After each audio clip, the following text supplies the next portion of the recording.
Siamo ormai alle ultime paginette di questo libro molto toccante che fa capire la realtà, anche che queste mamme, queste donne vivono tutti i giorni per cercare il loro figlio, per riportarli a casa con queste guerre inammissibili. Pensate, 77 guerre nel mondo, pensate quante donne, quante famiglie non vedranno più i loro figli, oppure veramente non sanno neanche che fine hanno fatto, ma questa mamma che non si è resa è riuscita a portarli a casa. Adesso però è la storia che stiamo raccontando di questa guerra.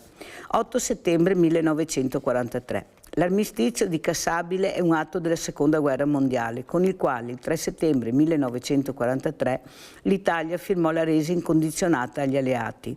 Tale atto sancì il disimpegno dell'Italia dall'alleanza con la Germania nazista di Adolf Hitler e l'inizio della campagna d'Italia e della resistenza nella guerra di liberazione italiana contro il nazifascismo.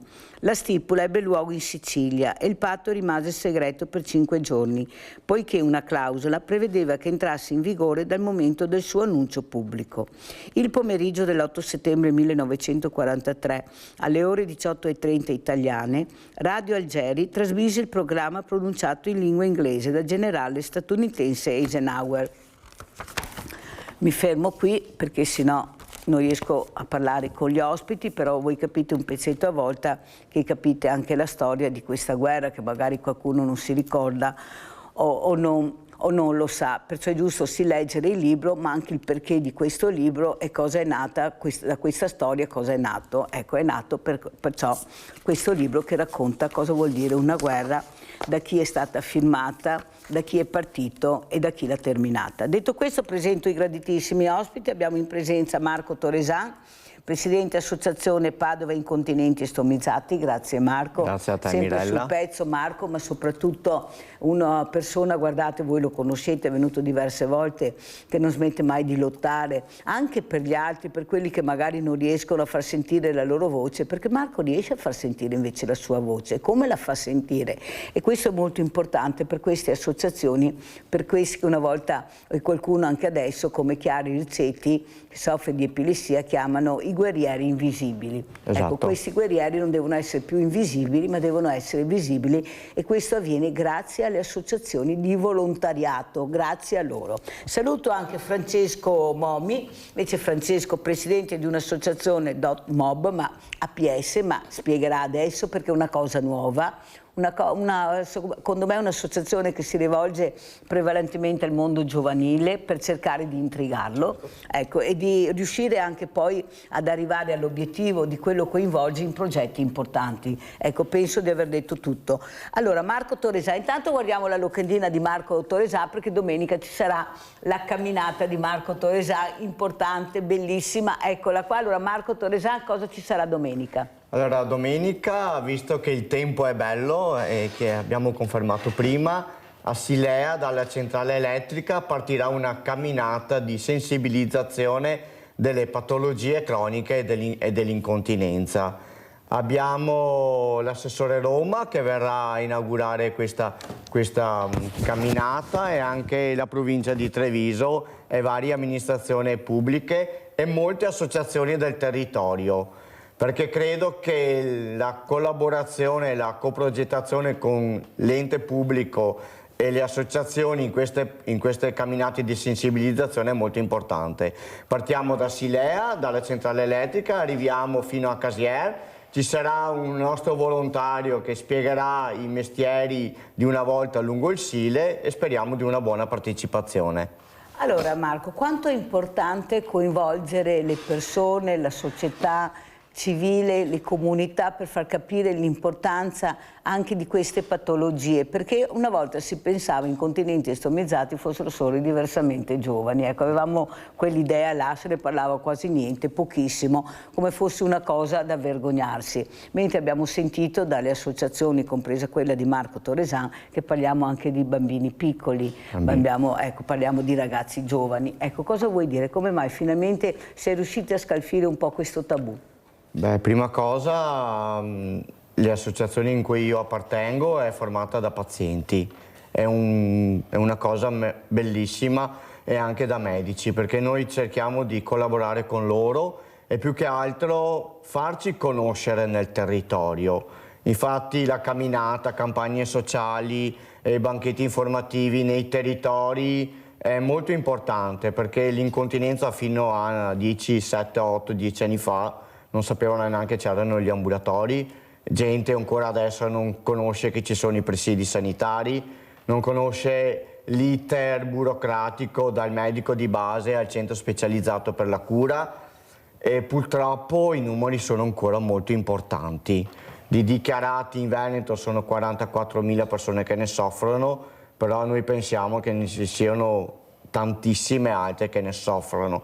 Ma dopo l'incontinenza non è solo un'incontinenza dovuta alla vecchiaia, eccetera, è dovuta a un incidente stradale, a una malattia infiammatoria, a una malattia degenerativa.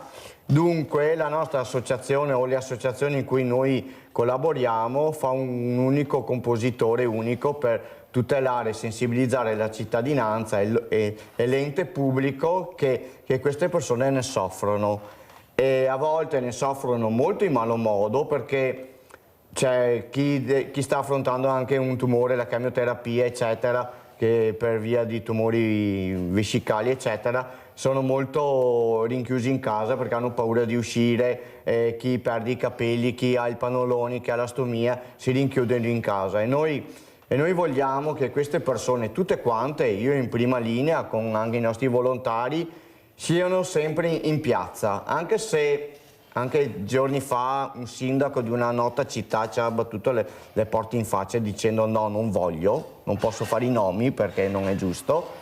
Un nome o i nomi? I nomi, perché sono due, okay. L'assessore e anche il sindaco di una provincia qui limitrofa. Avevamo chiesto che i portatori di stomie abbiano il pass disabile e i parcheggi adibiti.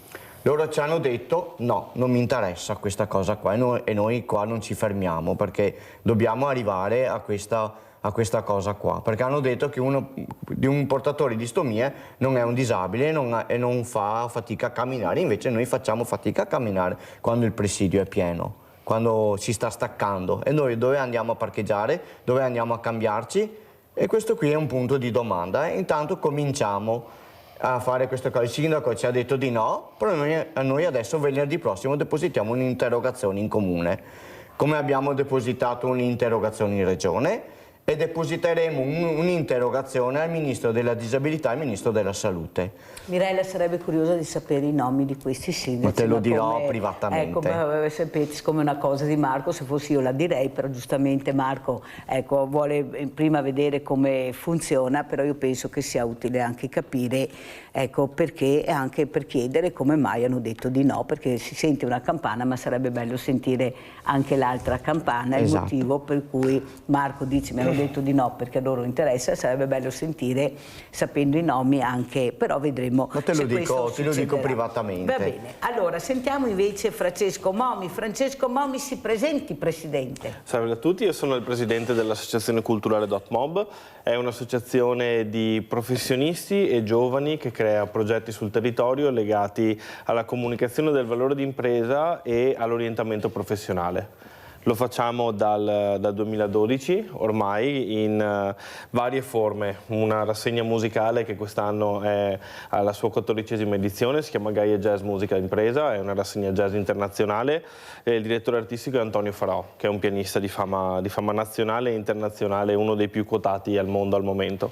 Lo abbiamo fatto con una challenge fotografica dove mandavamo giovani fotografi non professionisti, under 30, dentro le aziende per scoprire e dare al mondo un punto di vista diverso sul mondo dell'impresa, quindi dall'interno verso l'esterno e non più dall'esterno verso l'interno, quindi cambiando anche quello che è il vettore di conversazione.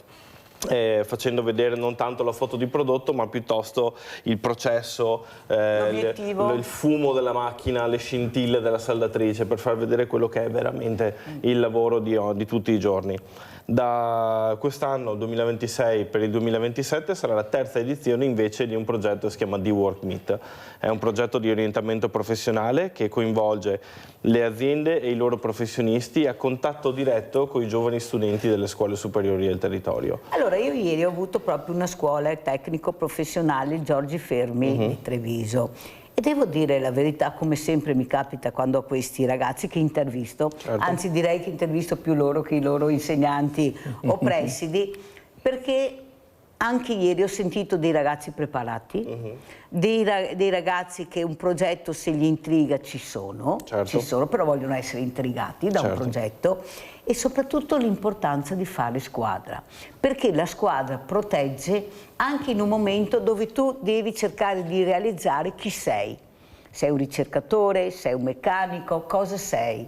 E questi progetti proprio evidenziano questa creatività, ognuno nel suo, di questi ragazzi. Io li trovo molto preparati, Francesco, li trovo anche preparati quando metti davanti a loro le telecamere, li fai parlare anche di temi che magari non riguardano proprio quel progetto, ma il tema della loro vita, del loro vissuto, della loro quotidianità. Abbiamo parlato di razzismo, abbiamo parlato di social. Allora forse, secondo te, voi avete presentato questo progetto cercando di dare una svolta diversa con la musica, che la musica è arte, ma i ragazzi lo dicono, basta vedere i concerti. Sono loro che ti dicono cosa vogliono. Ecco, l'arte e la musica può vincere questa debolezza d'animo che si vede in certe persone che non riescono a capire invece che abbiamo delle persone meravigliose? Questo sicuramente, ma in qualsiasi caso, che sia la musica, la fotografia o i temi che noi trattiamo all'interno delle classi con le aziende, quello che per noi è vincente è il confronto. Il confronto senza filtri specialmente, in cui le due realtà che si parlano sono messe a contatto diretto e possono capire uno le aspettative dell'altro muovendosi verso il futuro. Vale per le imprese e i professionisti che stanno all'interno delle imprese, che devono capire che se ci vogliamo spingere verso un futuro dove siamo tutti bene, bisogna comunque capire le aspettative di chi sta crescendo oggi. Per cui abbiamo visto in questi 3 ormai anni di attività in cui facciamo un incontro nel comune di Porto Buffolè, che è il nostro partner numero 1, in cui portiamo circa 500 studenti ogni volta al suo interno, che vivono gli spazi del borgo, quindi vivono anche all'interno della nostra arte storica, perché comunque Porto Buffolè è un borgo più bello esatto, d'Italia. È uno dei borghi più belli d'Italia. Vivono anni fa, diciamo, ma lo è ancora comunque. Sì, però anni fa ha vinto proprio il borgo più bello d'Italia. E vivono parlando con i professionisti quello che è il mondo del lavoro oggi, nel 2026, proiettato verso il futuro, non tanto quello che è stato. Quindi capiscono come ci si può inserire, come ci si deve anche inserire, come si è evoluto il mondo del lavoro e anche come si sono evolute le professionalità storiche che hanno, partendo dall'artigianato, sono arrivate ad essere comunque la spina dorsale di tutto quello che è il nord-est come polo industriale, che è un'eccellenza nel mondo. Dall'altra parte le aziende hanno l'opportunità molto grande di avere un pool di studenti enorme, tra l'altro 15 indirizzi scolastici diversi l'ultimo anno, dai licei agli indirizzi tecnici, per capire quali sono le aspettative di questi ragazzi, che sono completamente diverse, e prendere due realtà che al momento stanno parlando 2 lingue diverse e fargli parlare la stessa. Però quello che vediamo, specialmente anche qua nel nostro territorio, ma non solo, è che il senior fa fatica a passare la mano al junior, a quello più piccolo, fa molta fatica, e ancora adesso purtroppo, lo dico io perché è storia vera, ma me lo dicono anche le associazioni della Confartigianato e altre, sembra come che non abbiano fiducia o non si fidino di questo ragazzo che sta crescendo e magari anche forse sbagliando può riuscire a migliorare e a capire l'importanza dell'azienda. Perché fanno così fatica a lasciare la mano? Questo non è facile come argomento da spiegare, sicuramente anche perché la modalità in cui l'addestramento e la formazione al lavoro è stata fatta a queste persone è completamente diversa da quella che va fatta adesso ai nostri ragazzi giovani, che hanno proprio un approccio diverso alla vita e un'aspettativa diversa alla vita, per cui quello che noi troviamo essere stato veramente l'elemento vincente è appunto il confronto senza filtri, dove si capiscono, si parlano nella stessa lingua e si vede che il giovane, se indirizzato, lo studente, se indirizzato nel modo giusto, risponde in maniera estremamente positiva. E dall'altra parte, vedendo anche questo tipo di risposta, il professionista che in tanti casi deve o fare l'assunzione o la formazione stessa diretta della persona è anche stimolato a condividere. Per cui nel momento in cui riusciamo a rompere questa barriera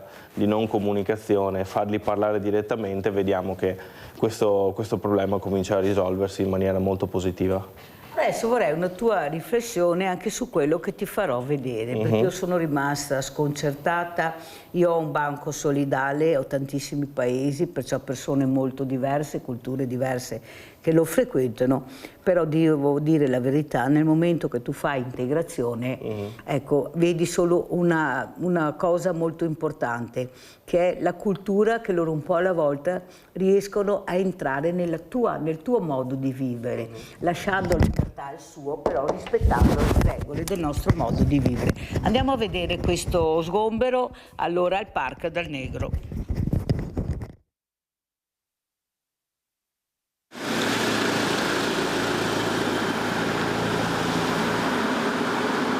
Siamo mossi innanzitutto sulla base delle segnalazioni di tanti cittadini che denunciavano una situazione igienico-sanitaria precaria e anche legata a aspetti di sicurezza. Il blitz al Parco del Negro è scattato all'alba con agenti di polizia locale e polizia di Stato che hanno operato in maniera congiunta, obiettivo sgomberare quello che con il tempo è diventato un maxi bivacco, popolato soprattutto da stranieri, molti provenienti dalla rotta balcanica. La misura per il primo cittadino era diventata colma e ciò che rimane a terra negli anfratti del parcheggio multipiano di Via Venier pare dimostrarlo. Le condizioni che abbiamo riscontrato stamattina, sia da un punto di vista igienico-sanitario che da un punto di vista della sicurezza, non sono assolutamente tollerabili. Sporcizia, rifiuti, feci, ma anche coltelli e attrezzi di dubbio utilizzo. Dopo le forze dell'ordine sono intervenuti tra gli altri anche gli operatori di Contarina per una bonifica.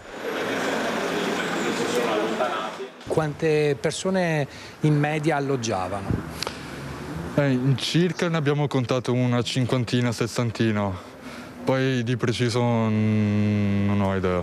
Numeri a parte, non si tratta di una misura spot. In tal senso il Comune si è accordato con la stessa proprietà del multipiano. Che dal mese di giugno il parcheggio verrà chiuso con delle strutture, con delle paratie che ovviamente garantiranno la sicurezza e le uscite di sicurezza, ma allo stesso tempo impediranno l'accesso ai pedoni che vanno nel parcheggio non per parcheggiare ma per bivaccare. Resta la consapevolezza di una stretta non risolutiva. Conte per primo guarda governo ed Europa. Il nostro paese, il nostro comune oggi non è più in grado di farsi carico dell'ospitalità di tutte queste persone. Ricordo che l'impegno dell'amministrazione comunale è già importante, abbiamo investito 750.000 euro, abbiamo incrementato i posti letto per le persone ai margini e in difficoltà. È altrettanto vero che il fenomeno migratorio va gestito in modo diverso e non può ricadere sui comuni. A Treviso per il premio Lago Juniores anche il governatore Alberto Stefani guarda allo sgombero del Dal Negro e rilancia sulla necessità di accordi con i paesi di origine, ma non solo. Ossia bloccare l'accesso illegale ai confini del nostro territorio. Questo è quello che ha fatto Matteo Salvini da Ministro dell'Interno,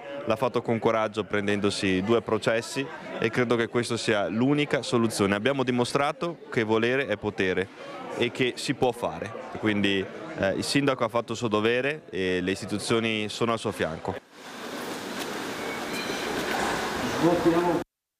C'è un mio amico che è problema, vuole morire con questa vita che sta facendo lui, perché lui non sta bene, lui sempre ha male, perché lui non ha una casa, possibilità di dormire, da mangiare, non vuole più vivere con questo modo. Ci sono tante storie dietro i volti dello sgombero al Parco del Negro e a raccontarle fuori dalla prefettura è il giovane Ali, da 10 anni in Italia. Per lui e i suoi connazionali, tutti dice pakistani, la giornata è iniziata in maniera concitata. Un disastro, prima mezzanotte, poi alle 4, poi alle 7 di mattina, con i bastoni, con la forza che andate fuori.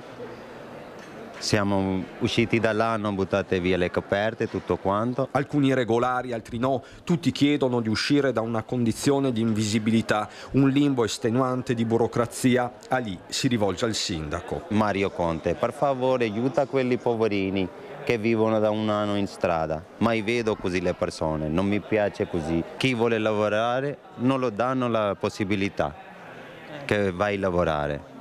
Se danno un permesso può trovare un lavoro, se non ne hai un documento come posso trovare un lavoro? In prefettura anche alcune associazioni, come i volontari del dormitorio di Monigo, si studia una soluzione tampone, c'è anche Gaia Righetto. Che è inutile lasciarli fuori e poi pretendere che siano gli stessi che vanno a lavorare spesso e volentieri sottopagati a raccogliere i radicchi che mangiamo, gli asparagi che ci piacciono tanto, oppure a fare i lavori di manovalanza. Non si tratta quindi di un'emergenza ma di un nodo strutturale e sullo sfondo ci sono le recenti sentenze del TAR del Veneto che hanno condannato le questure di Vicenza e Venezia per ritardi e inefficienze. Le lungaggini burocratiche sono di fatto una violazione al diritto d'asilo. La situazione di queste persone non è casuale, la situazione di queste persone non è dovuta a un'incapacità, è dovuta a una scelta politica ben chiara. Quindi potreste fare addirittura un esposto contro la questura? Sì, potremmo pensarci, ovviamente ci sono da consultare gli avvocati, però se ci sono i termini sicuramente siamo disponibili a farlo. Allora, Presidente Momi, lei è un giovane Presidente, sta cercando anche di guardare, ecco, questa pagina molto triste del nostro territorio, molto molto triste. Ecco, come commenta questo servizio, questi due servizi che ha visto? Beh, trovo sicuramente che sia un momento di crisi anche questo, perché comunque il tessuto sta cercando di assorbire, però comunque la burocrazia sta rallentando tutto quanto. Sono persone che comunque hanno una storia. Noi lavoriamo anche in collaborazione anche con diverse associazioni di volontariato sociale, per cui capiamo molto bene anche la loro storia, le loro difficoltà, e sono persone che comunque vanno aiutate, perché nel momento in cui ricevono l'aiuto dimostrano assolutamente di essere volenterosi a costruirsi una nuova vita in maniera onesta e in maniera produttiva, per cui sicuramente il nostro impegno è quello anche come associazione di educare all'inclusione tutte le persone che collaborano con noi. Marco Torresanto, come commenti questo servizio, indipendente dalla tua associazione, proprio come persona, come cittadino? Beh, che queste persone qua vivono un disagio enorme, prima cosa, e le istituzioni si devono anche un po' velocizzarli a dargli una mano. Io conosco un'associazione che noi collaboriamo, è Medici in Strada. Sì. Medici in Strada, che noi collaboriamo in tante cose, e come associazione noi raccogliamo coperte e vestiti e li portiamo in associazione perché c'è veramente un grande bisogno, e questa associazione 3 volte alla settimana li porta da mangiare ai senza tetto, e tante volte mi diceva anche il Presidente che questi senza tetto non sono neanche registrati da nessuna parte e loro non li possono aiutare se non sono registrati. Anche questo qua è un problema, certo. È un problema. E il senza tetto, chi ha queste difficoltà, non ci sono bagni pubblici per lavare, per farsi la pulizia, l'igiene quotidiana, prendere i farmaci che devono prendere, perché tante volte vengono qua e sono anche loro che hanno qualche patologia da prendere qualche farmaco e non li prendono. E dove vanno a prenderli? Che non hanno niente. Noi abbiamo 2 pazienti che sono stati sfrattati perché avevano problemi e dovevano fare un intervento demolitivo con presidio sanitario, e solo di insistere col sindaco, coi sindaci, con gli assistenti sociali siamo riusciti a fargli trovare un appartamento in co-housing, perché sti qua vivevano in auto. Farsi un catetere o un'astomia in auto non è possibile, tenere i presidi sanitari in auto, e il medico e l'equipe medica si era rifiutata di fargli l'intervento perché non c'era il posto di tenere i presidi salvati e in ordine e puliti. Finché dopo siamo riusciti, con 6 mesi di battaglie telefoniche, sono andato dal sindaco, all'assessore, finché dopo si sono rassegnati e hanno detto ok, li aiutiamo. Ma anche i nostri da un momento all'altro possono essere sbattuti fuori di casa perché hanno qualche problema. E chi è che li aiuta? Le associazioni li aiutano. L'istituzione pubblica a volte guarda e a volte non guarda e ti dicono aspetta, ci deve fare questo documento, l'altro documento, tanto passano mesi e chi è che li aiuta? Noi perché andiamo via attraverso e chiamiamo medici, sindaci contemporanei che gli rompiamo le scatole continuamente, ma loro non hanno la forza di rompergli le scatole a qualcuno. Loro vanno là e si rassegnano di vivere là purtroppo. E chi è che li assume su qualche ditta, su qualche negozio? Nessuno, purtroppo. E anche questo qua è un problema.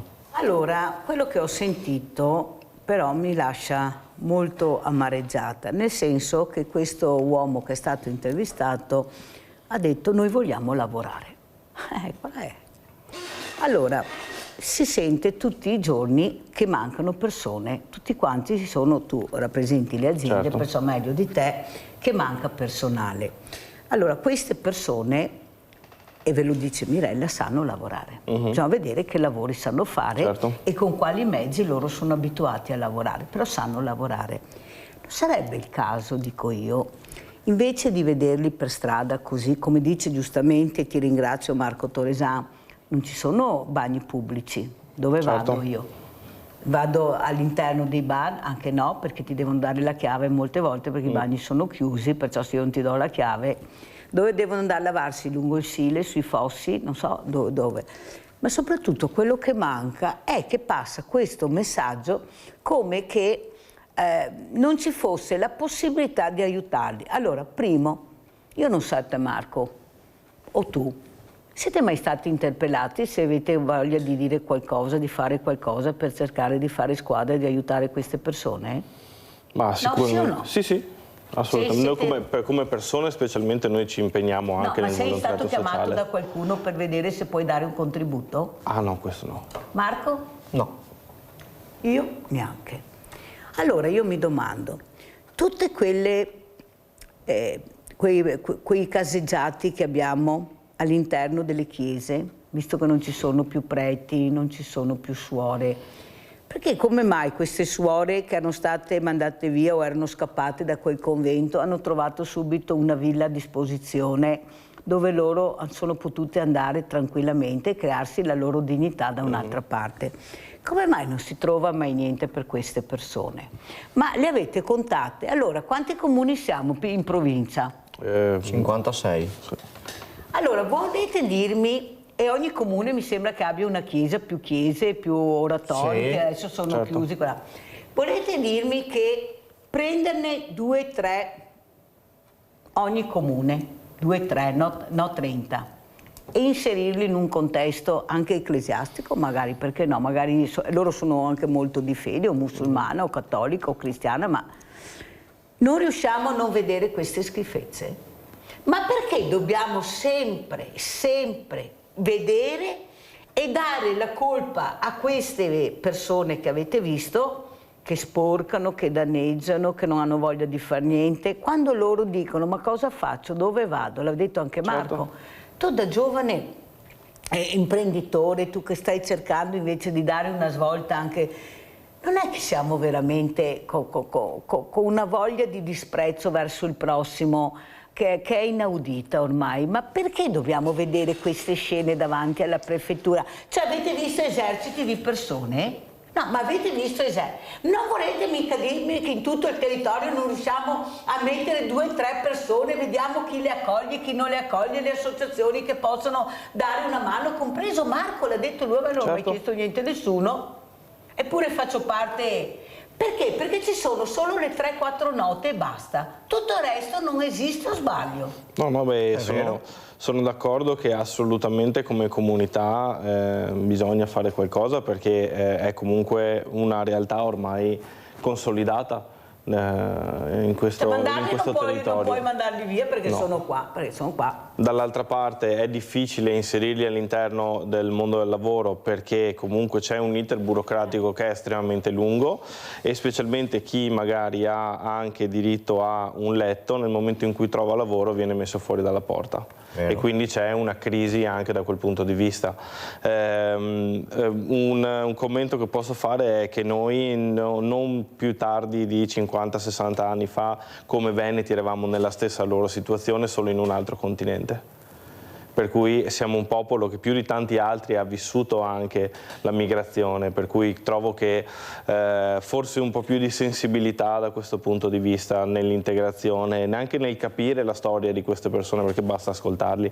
Tantissimi sono ragazzi giovani che vengono mandati via dalle famiglie perché hanno magari una prestanza fisica che gli può permettere di lavorare e inviare denaro per salvare le famiglie nel loro paese natale, per cui sono persone che hanno un'istruzione, che non sanno la lingua, tante volte è il problema numero uno, non sapendo la lingua si trovano davanti anche a un iter burocratico estremamente complesso che onestamente faccio fatica anche io a capire da italiano tante volte, e quindi tutto quello che noi come comunità possiamo fare, dando valore anche a quello che è il volontariato, che comunque è una cosa bellissima in cui io credo profondamente, è quello di aiutare a capire e a inserirli in una società che comunque ha bisogno.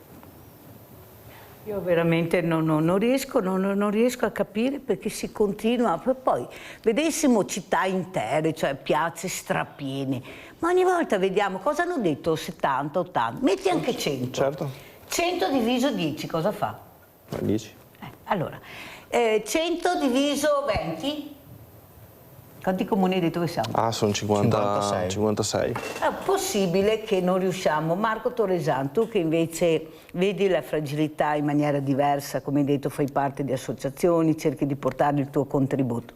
Cosa vedi tu da parte di quegli enti proposti che dovrebbero intervenire? Io mi domando cosa servono i servizi sociali, gli assessori al sociale, ecco, dove devono andare a parare, cosa fanno, ecco, come si potrebbe intervenire, perché noi veramente io non riesco a capire, perché poi adesso arriva la stagione calda, è un problema anche di sicurezza sanitaria, certo. E la salute pubblica, a cui bisogna che stiamo anche attenti. Esatto. Allora, cosa dici tu, Marco?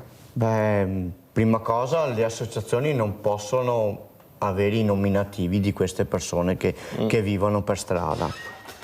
Noi abbiamo avuto dei pazienti che ci hanno chiamato loro supplicandoci perché i servizi sociali comuni non li aiutava. Se uno deve essere operato e vive in auto, dov'è che va a farsi la degenza ospedaliera, il posto ricovero, tutto quanto? Chi è che gli aiuta? Nessuno. Gli hanno sbattuto la porta in faccia. Però se noi non abbiamo le segnalazioni che noi interagiamo con la pubblica amministrazione, loro non hanno la forza di andare a rompergli le scatole agli uffici pubblici o agli enti preposti. Questo qua loro sono in difficoltà, ma siamo anche noi in difficoltà, perché non avendo nomi e cognomi o dove risiedono, dove vivono o un'utenza telefonica, dov'è che andiamo? Noi non possiamo fare nulla, a parte le associazioni che sono correlate assieme e che hanno il registro di senza tetto, allora qualcosa si può fare. Però è veramente una fatica enorme. Tu hai detto però una cosa importante, secondo te in una città nel 2026, in tutte le città io penso italiane, non dovrebbero esserci delle toilette pubbliche? Una volta c'erano, vi ricordo, forse voi non ma una volta c'erano toilette pubbliche, ecco, dove queste persone erano anche vicino alle stazioni dei treni, mi ricordo benissimo, poi erano anche dislocate anche nelle piazze, poi è stato naturalmente tolto, però non pensi che ci dovrebbero essere anche questi servizi? Questo è un servizio alla persona che arriva? Certo. Non deve essere per forza mica un ragazzo di questi, anche una persona che arriva con un treno, che arriva con un aereo, che arriva, ma ci sono i bagni all'interno. Lasciate stare sto discorso che non regge. Non regge, no. I bagni pubblici non dovrebbero esserci e sorvegliati 24 ore, anche col mondo del volontariato, perché no? Io non ho mai sentito nessuno che ci chiama, che ci chiede cosa dite, sono sempre i soliti 2 o 3 là che se la fanno, se la godono e sono i migliori di tutti, i più bravi di tutti gli altri se noia, chi se ne frega, e siamo più di 760 associazioni di volontariato. Cosa pensi, Marco? Una città civile dovrebbe avere anche i bagni pubblici? Ma dovrebbero averli. Dovrebbero. A noi un assessore di un comune noto, grande, hanno detto che i bagni sono chiusi perché li stanno ristrutturando. Sono 6 anni che i bagni sono chiusi. 6 anni. Allora, a proposito di bagni, andiamo a vedere invece cosa è riuscito a fare Marco Torresan proprio a Silea per capire l'importanza di queste toilette per queste persone che devono vivere una quotidianità come tutti gli altri. Andiamo a vedere. Ecco qua le foto. Marco, allora qua spieghiamo dove sei, cosa stai facendo. Allora, il comune di Silea, grazie al comune e alle 2 o 3 associazioni che abbiamo proposto un bagno inclusivo. Cos'è un bagno inclusivo? Tanto è un bagno dedicato al disabile, però il comune lo ha arredato anche per le persone con stomie. Grazie a una ditta produttrice di presidi sanitari ci ha donato i presidi, che ringraziamo tantissimo. Ecco qua il privato che arriva, lo sponsor. Lo sponsor, perché ha sponsorizzato i presidi sanitari, perché sono costosi.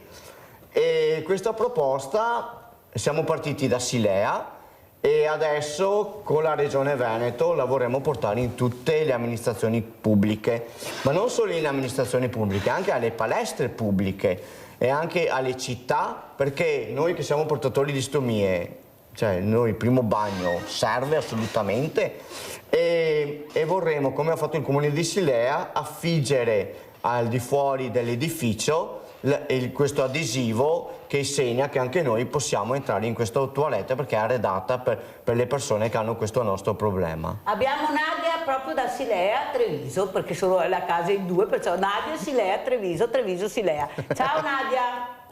Ciao Mirella, buongiorno ai tuoi ospiti. Ciao. Niente, volevo chiedere a Torresan. Io abito proprio ai confini tra Silea e Treviso, sì. Sull'isola. Villa Pendula? Villa Pendola è sotto Silea, io sì. abito in strada dei Tappi. Ah, ho capito, sì.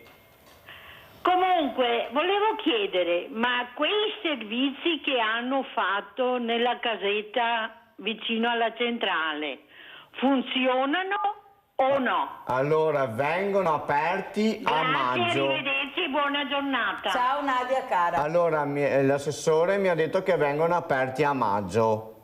Il bagno. A maggio che sei elezioni? Vabbè, io qua non ho detto nulla.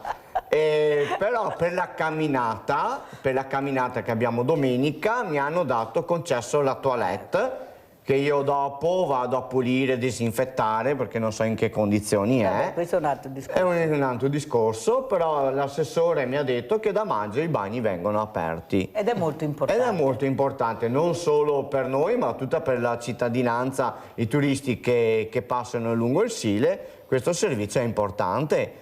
Però secondo me non devono essere aperti da maggio a settembre, devono essere aperti 12 mesi all'anno. 12 mesi all'anno. Non dicono che siano gratuiti, magari con un gettone, sì. con un gettone simbolico per sì, la pulizia bravissimo. del bagno, a pagamento 50 centesimi, 1 euro per la pulizia del bagno e la manutenzione del bagno. Questo qua secondo me è un servizio Ma come essenziale. mai secondo te non riusciamo a capire quali sono le esigenze del territorio? Noi andiamo a parare, come ha detto quell'insegnante che ho avuto ospite poco tempo fa, su progetti che non portano a niente. Ma è mai possibile che non riusciamo a portare avanti i progetti che veramente servono al territorio? Perché poi sono progetti che vanno bene in qualsiasi comune, cioè non è che vadano bene solo su un comune, sono progetti di civiltà, di inclusività. Io non riesco a capire perché non si riesce a dare risposta alle esigenze del territorio. Francesco, cosa dici tu? Eppure le cose sono chiare, si sanno, ma si sanno perché? Perché ci sono queste associazioni, perché Mirella li invita in trasmissione, perché io penso di invitare tutte le associazioni, ma veramente tutte, dopo ognuno fa a casa le proprie riflessioni, quello che vede, quello che sente, però non si riesce a dare risposta, noi vediamo colate di cemento su cose che veramente al momento magari anche no, oppure usufruirle in maniera diversa. Assolutamente no. Francesco, dove vuole parare la politica, gli amministratori? Perché a questo punto si parla di sindaci. Certo. Io là, non avendo appunto la sfera di cristallo, non so darti la direzione di quello. Ma tu rimani perplesso? Anch'io rimango perplesso. Quello che posso dire che è lo sforzo che noi stiamo cercando di fare è quello di creare una rete a livello di comunità che coinvolge, nel nostro caso, comunità, le associazioni di volontariato come la nostra, le imprese del territorio, le amministrazioni comunali che comunque, specialmente nel caso di Porto Buffolè, sono un nostro partner attivo, e anche poi gli enti di categoria, per cui cerchiamo di mettere insieme tutti quelli che sono gli interlocutori, ovviamente dei temi che trattiamo noi con le nostre attività, per sensibilizzare quantomeno. Sensibilizzare e creare quello che è una cultura nuova, anzi non nuova, una cultura integrata con il nuovo per potersi muovere verso il futuro con un po' di anche impegno sociale e cognizione di causa. Pubblicità.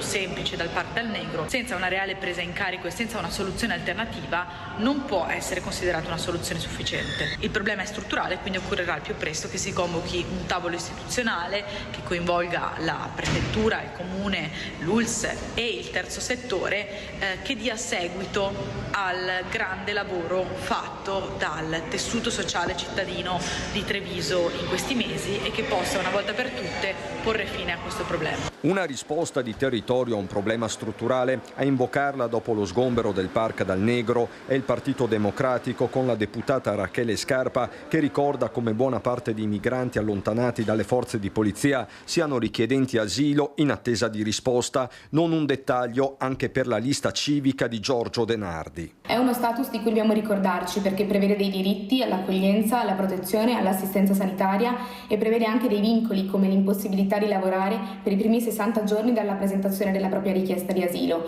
È quindi un sistema giuridico che crea dei vuoti, delle attese, precarietà da cui è difficile uscire per costruirsi una vita dignitosa. La sicurezza non si costruisce spostando la povertà, ma affrontando le cause del disagio, afferma dalla CGIL trevigiana Alberto Irone, segretario generale Filcams, mentre dal centrodestra si parla di una mossa necessaria, e questo per più ragioni. Era decisamente ora ed è per questo che ringraziamo l'amministrazione tutta con il sindaco, ma anche le forze dell'ordine che Polizia Locale e Polizia di Stato hanno reso possibile questa operazione. Era diventata ormai una situazione insostenibile sia dal punto di vista dell'ordine pubblico ma anche dal punto di vista sanitario e dell'igiene pubblica. Sullo sfondo la vicenda di un altro parcheggio trasformato in bivacco e poi sgomberato, quello della Piani. Anche per questo per Fratelli d'Italia il monitoraggio deve essere continuo. Garantire la presenza dello Stato sul territorio è una cosa fondamentale, ma allo stesso tempo è evidente che su temi come l'immigrazione, l'accoglienza e la marginalità sociale che ne deriva sarebbe un lavoro sempre più coordinato tra tutti i livelli istituzionali. Il governo sta già intervenendo, ma è necessario proseguire con continuità anche attraverso le prefetture.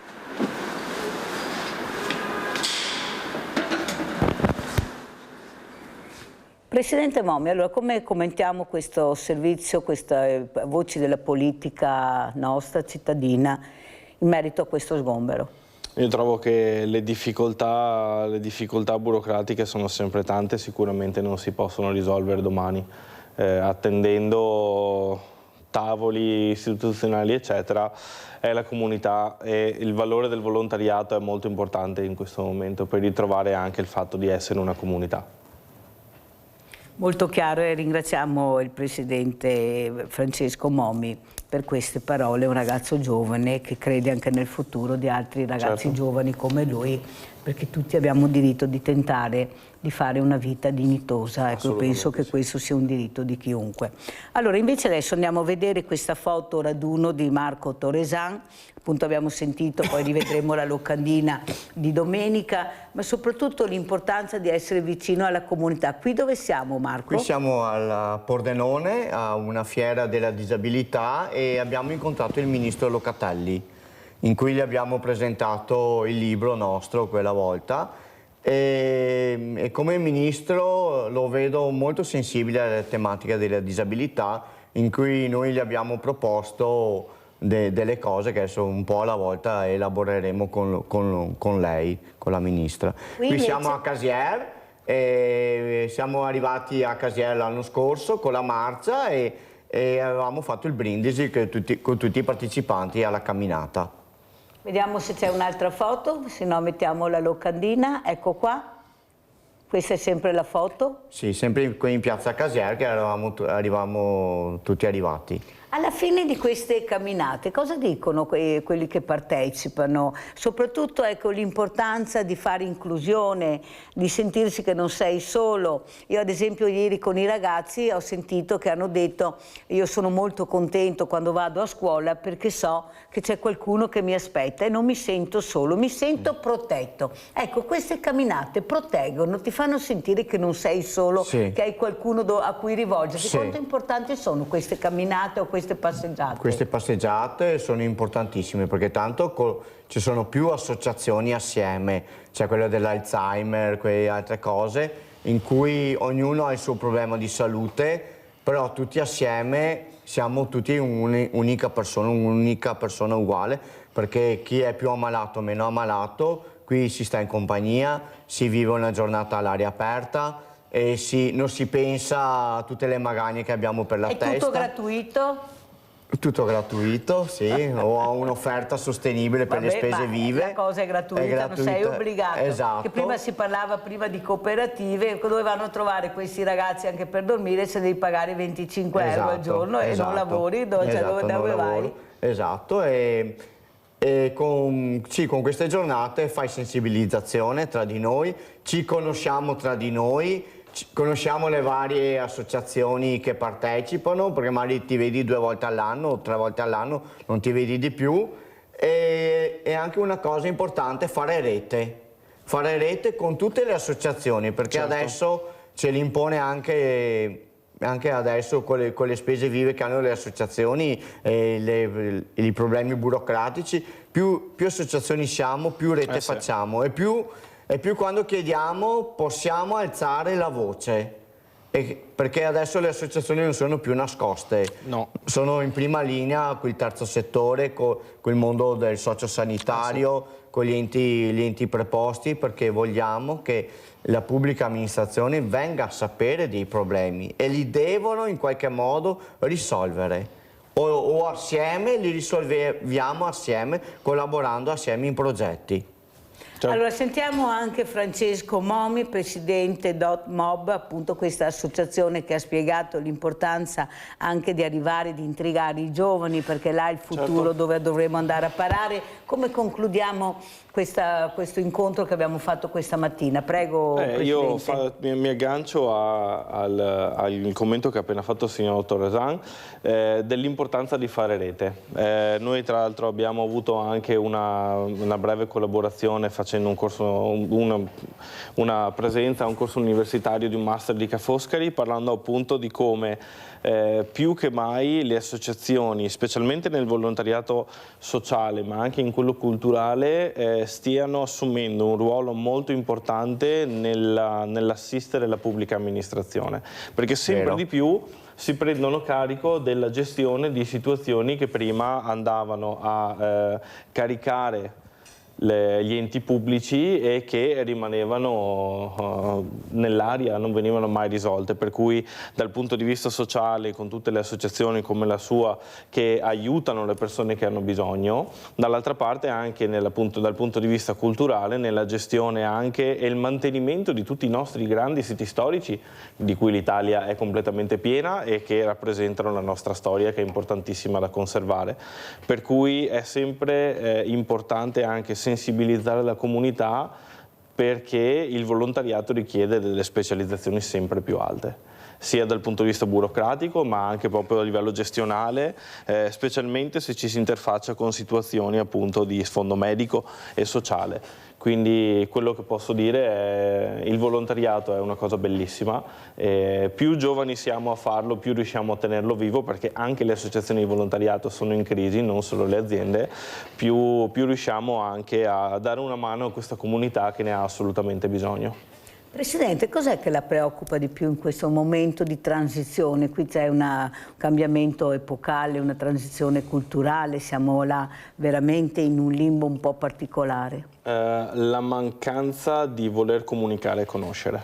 Tante volte si vede un po' l'assopimento della curiosità, che però, se posso anche dire un'altra cosa, nelle nuove generazioni è solamente apparente, perché come diceva lei, nel momento in cui vengono interessati e si riesce a comunicare con loro in maniera efficace, poi là c'è un mondo di energia da poter sfruttare, da poter coinvolgere. Avete capito cosa ha detto? Sentiamo invece, vediamo ancora la locandina di Marco Torresan di questa camminata di domenica, come ci saluta Marco Torresan, che non finiremo mai di ringraziare. Prego Marco. Allora noi vi aspettiamo a Silea domenica dalle ore 9, 9:30 circa. C'è un banchetto dove ci si può iscrivere, diamo un zainetto con una bottiglietta d'acqua, perché lungo il tragitto si può sempre far sete, certo. Perché attendiamo la guida che vi spiegherà tutti i vecchi mestieri lungo il Sile e vi attendiamo numerosi a partecipare. Grazie, allora grazie a Marco Torresan, Associazione Padova Incontinenti Stomizzati, grazie anche a Francesco Momi, Presidente DotMob, questa associazione che si rivolge a un mondo giovane in maniera anche diversa, ma sempre con l'obiettivo di integrare e di coinvolgere. Certo. Grazie, grazie, pubblicità.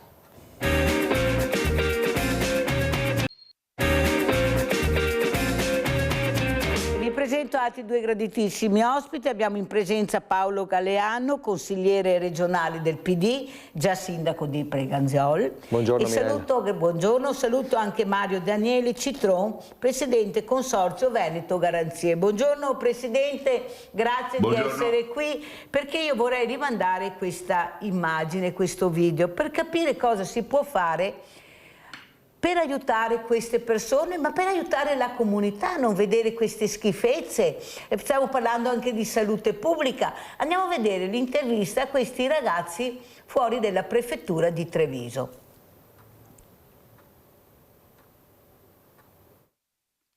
C'è un mio amico che ha problema, vuole morire con questa vita che sta facendo lui, perché lui non sta bene.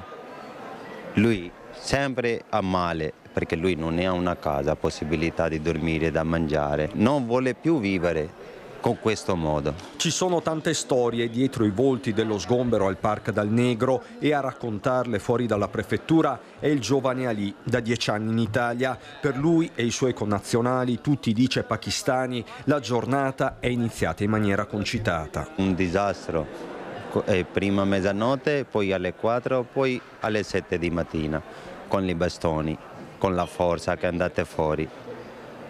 Siamo usciti da là, hanno buttato via le coperte, tutto quanto. Alcuni regolari, altri no, tutti chiedono di uscire da una condizione di invisibilità, un limbo estenuante di burocrazia. Ali si rivolge al sindaco. Mario Conte, per favore aiuta quelli poverini che vivono da un anno in strada. Mai vedo così le persone, non mi piace così. Chi vuole lavorare non lo danno la possibilità che vai a lavorare. Se danno un permesso può trovare un lavoro, se non ne hai un documento come posso trovare un lavoro? In prefettura anche alcune associazioni, come i volontari del dormitorio di Monigo, si studia una soluzione tampone. C'è anche Gaia Righetto. Che è inutile lasciarli fuori e poi pretendere che siano gli stessi che vanno a lavorare spesso e volentieri sottopagati a raccogliere i radicchi che mangiamo, gli asparagi che ci piacciono tanto, oppure a fare i lavori di manovalanza. Non si tratta quindi di un'emergenza, ma di un nodo strutturale, e sullo sfondo ci sono le recenti sentenze del TAR del Veneto che hanno condannato le questure di Vicenza e Venezia per ritardi e inefficienze. Le lungaggini burocratiche sono di fatto una violazione al diritto d'asilo. La situazione di queste persone non è casuale. Allora, Paolo Galeano, lei è già stato sindaco, sa benissimo di cosa stiamo parlando.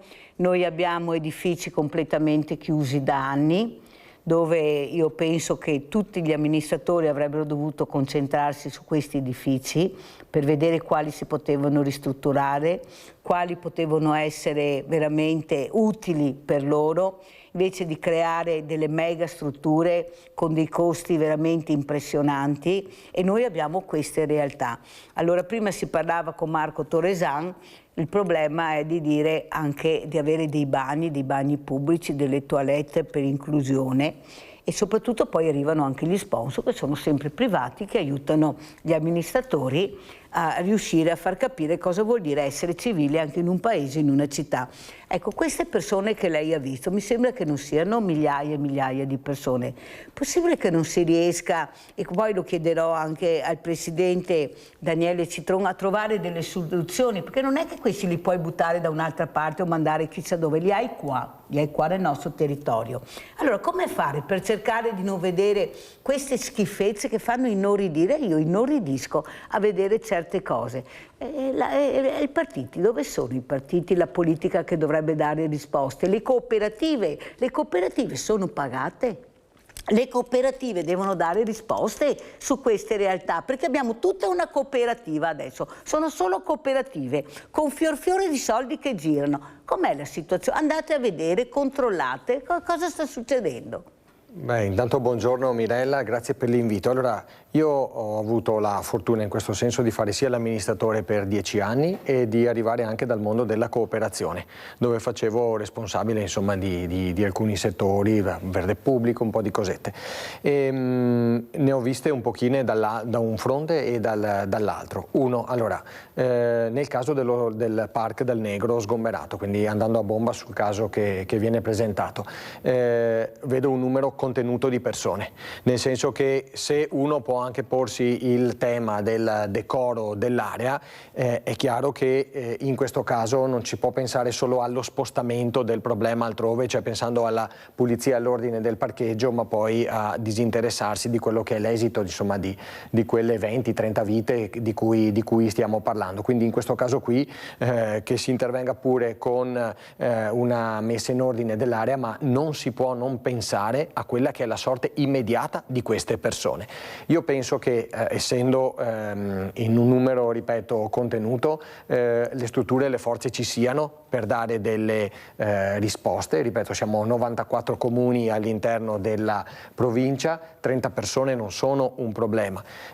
Secondo anche 100 me... dico io, eh? Sì, allora mi limito ai numeri. 100 perché hanno detto 100, un centinaio girava per Dal Negro, perciò andiamo col 100. È vero che c'è 1 miliardo di burocrazia, tantissime difficoltà per fare le cose, però parliamo di persone e non possiamo dimenticarci di questo.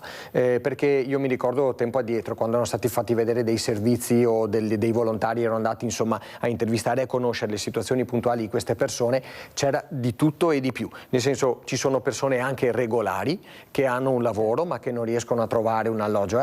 Ci sono persone invece che, come si diceva anche nel servizio, magari per motivi burocratici, tempistiche, lungaggini nel rilascio della documentazione, hanno fatto le richieste, alcune sono scadute, altre sono in attesa di rinnovo, quindi ripeto c'è anche una responsabilità del sistema e lo diciamo in un momento in cui gli articoli di questi giorni e dei giorni scorsi lo testimoniano. Il mondo imprenditoriale in maniera trasversale dice che c'è un bisogno assoluto di personale che vada a lavorare e il click day con la gestione dei flussi non è più una risposta per nessuno. Le imprese hanno bisogno di programmare e ovviamente non ci si può rimettere a quei 5 minuti in cui si schiaccia il click del mouse per programmare anni poi di lavoro. Ecco perché, ripeto, ci sono le situazioni puntuali in cui non si può non guardare in faccia, non si possono non guardare in faccia le persone che si hanno davanti, pensando a una situazione puntuale per loro, però poi anche, visto che c'è qualcuno che ci campa fortemente in termini di consenso su questi temi del diverso, della sicurezza degli immigrati e degli stranieri, iniziare finalmente a instaurare dei percorsi di inserimento e inclusione è importante, è un investimento per tutti, sono posti di lavoro, sono sicurezza nelle strade, sono decoro, sono dignità umana. Io ripeto, penso che questi percorsi ci siano. Una situazione simile, anche con numeri diversi, l'abbiamo vissuta quando c'erano state tutte le onde di migranti, 2015, 2016, 2017. Qualcosina lì si era cominciato a fare.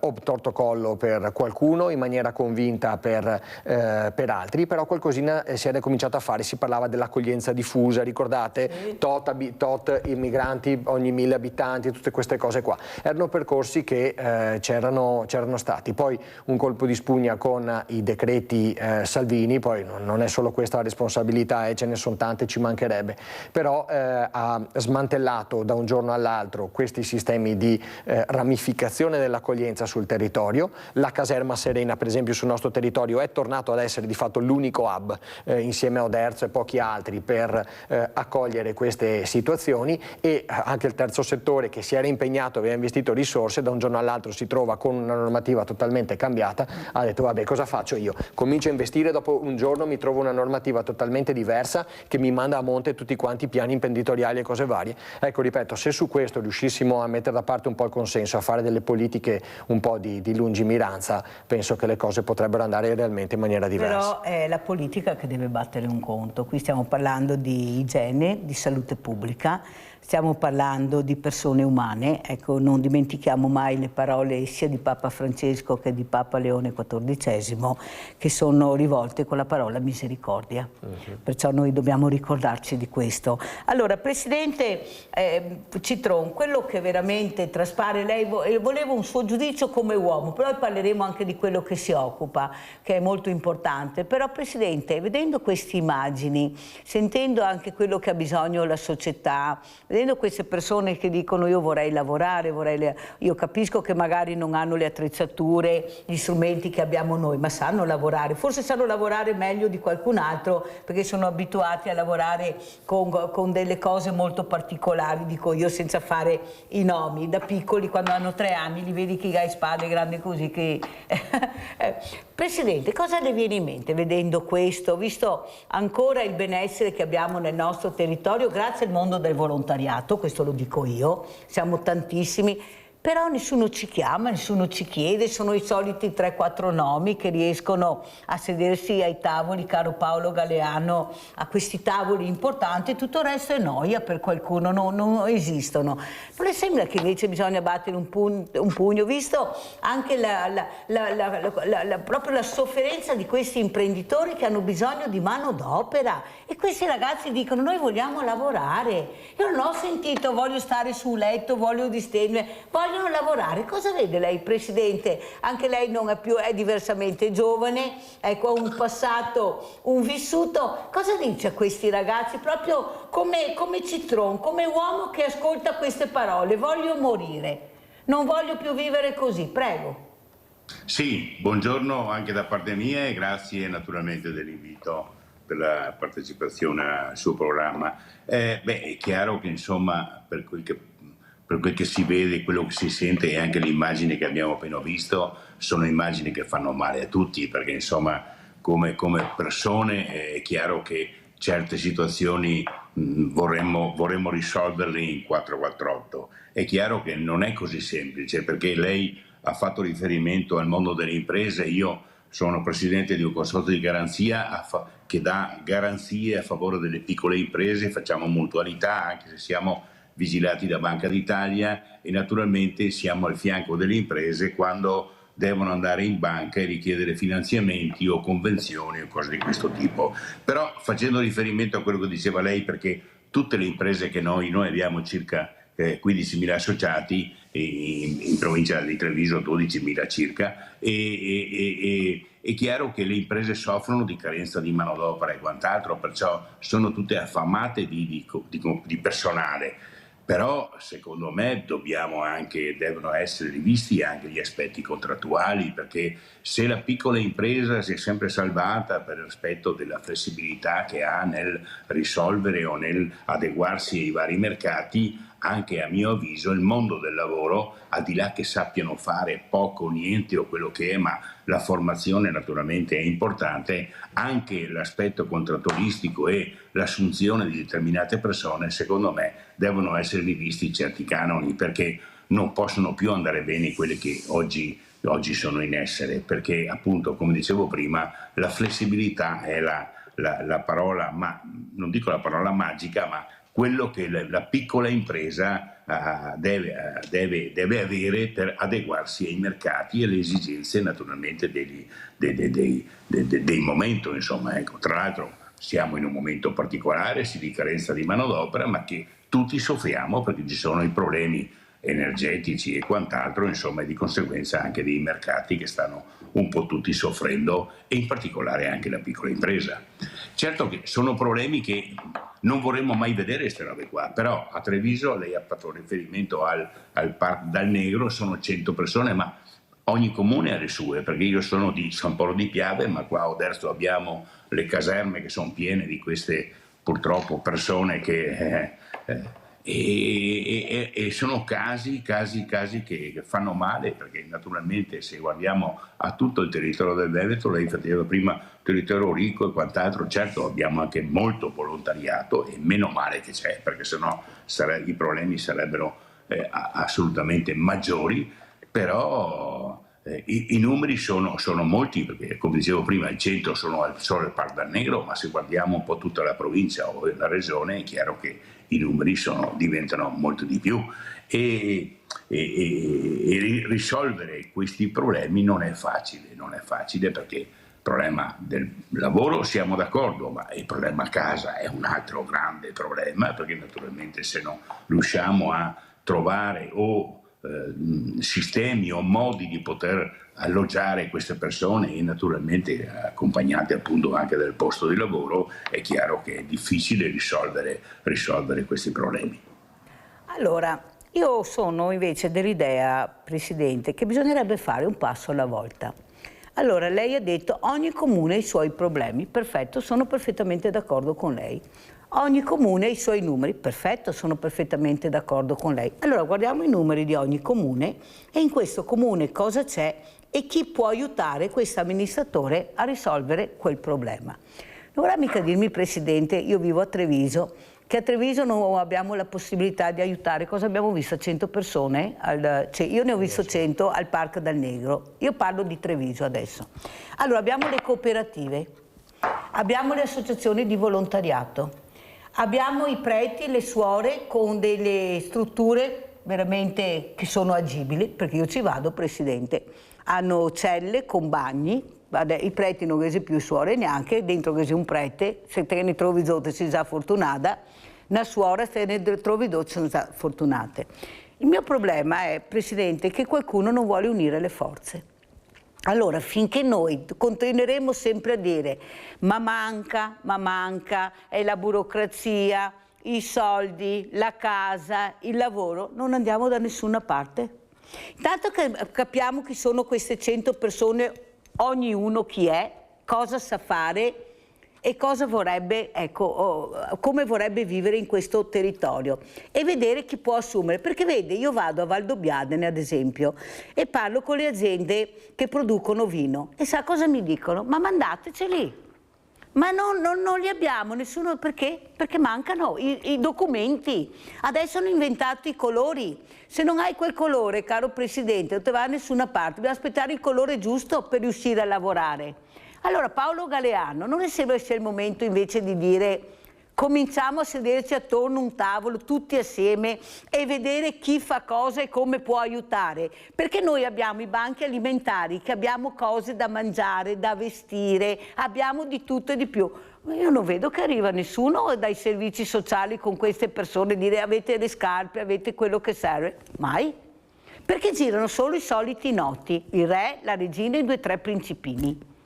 E allora io dico che è una vergogna vedere questo con tutto il materiale che abbiamo. Ci sono associazioni che non ricevono più vestiti, coperte, niente, perché ne hanno una montagna.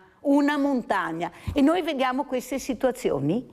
Ma la politica dov'è? Dov'è che sta battendo un pugno la politica per dire al cittadino guarda, stai tranquillo che ci siamo? Ma dov'è la politica in questo contesto? Perché siete voi che vi confrontate con gli imprenditori, con gli artigiani, col mondo delle associazioni, siete voi.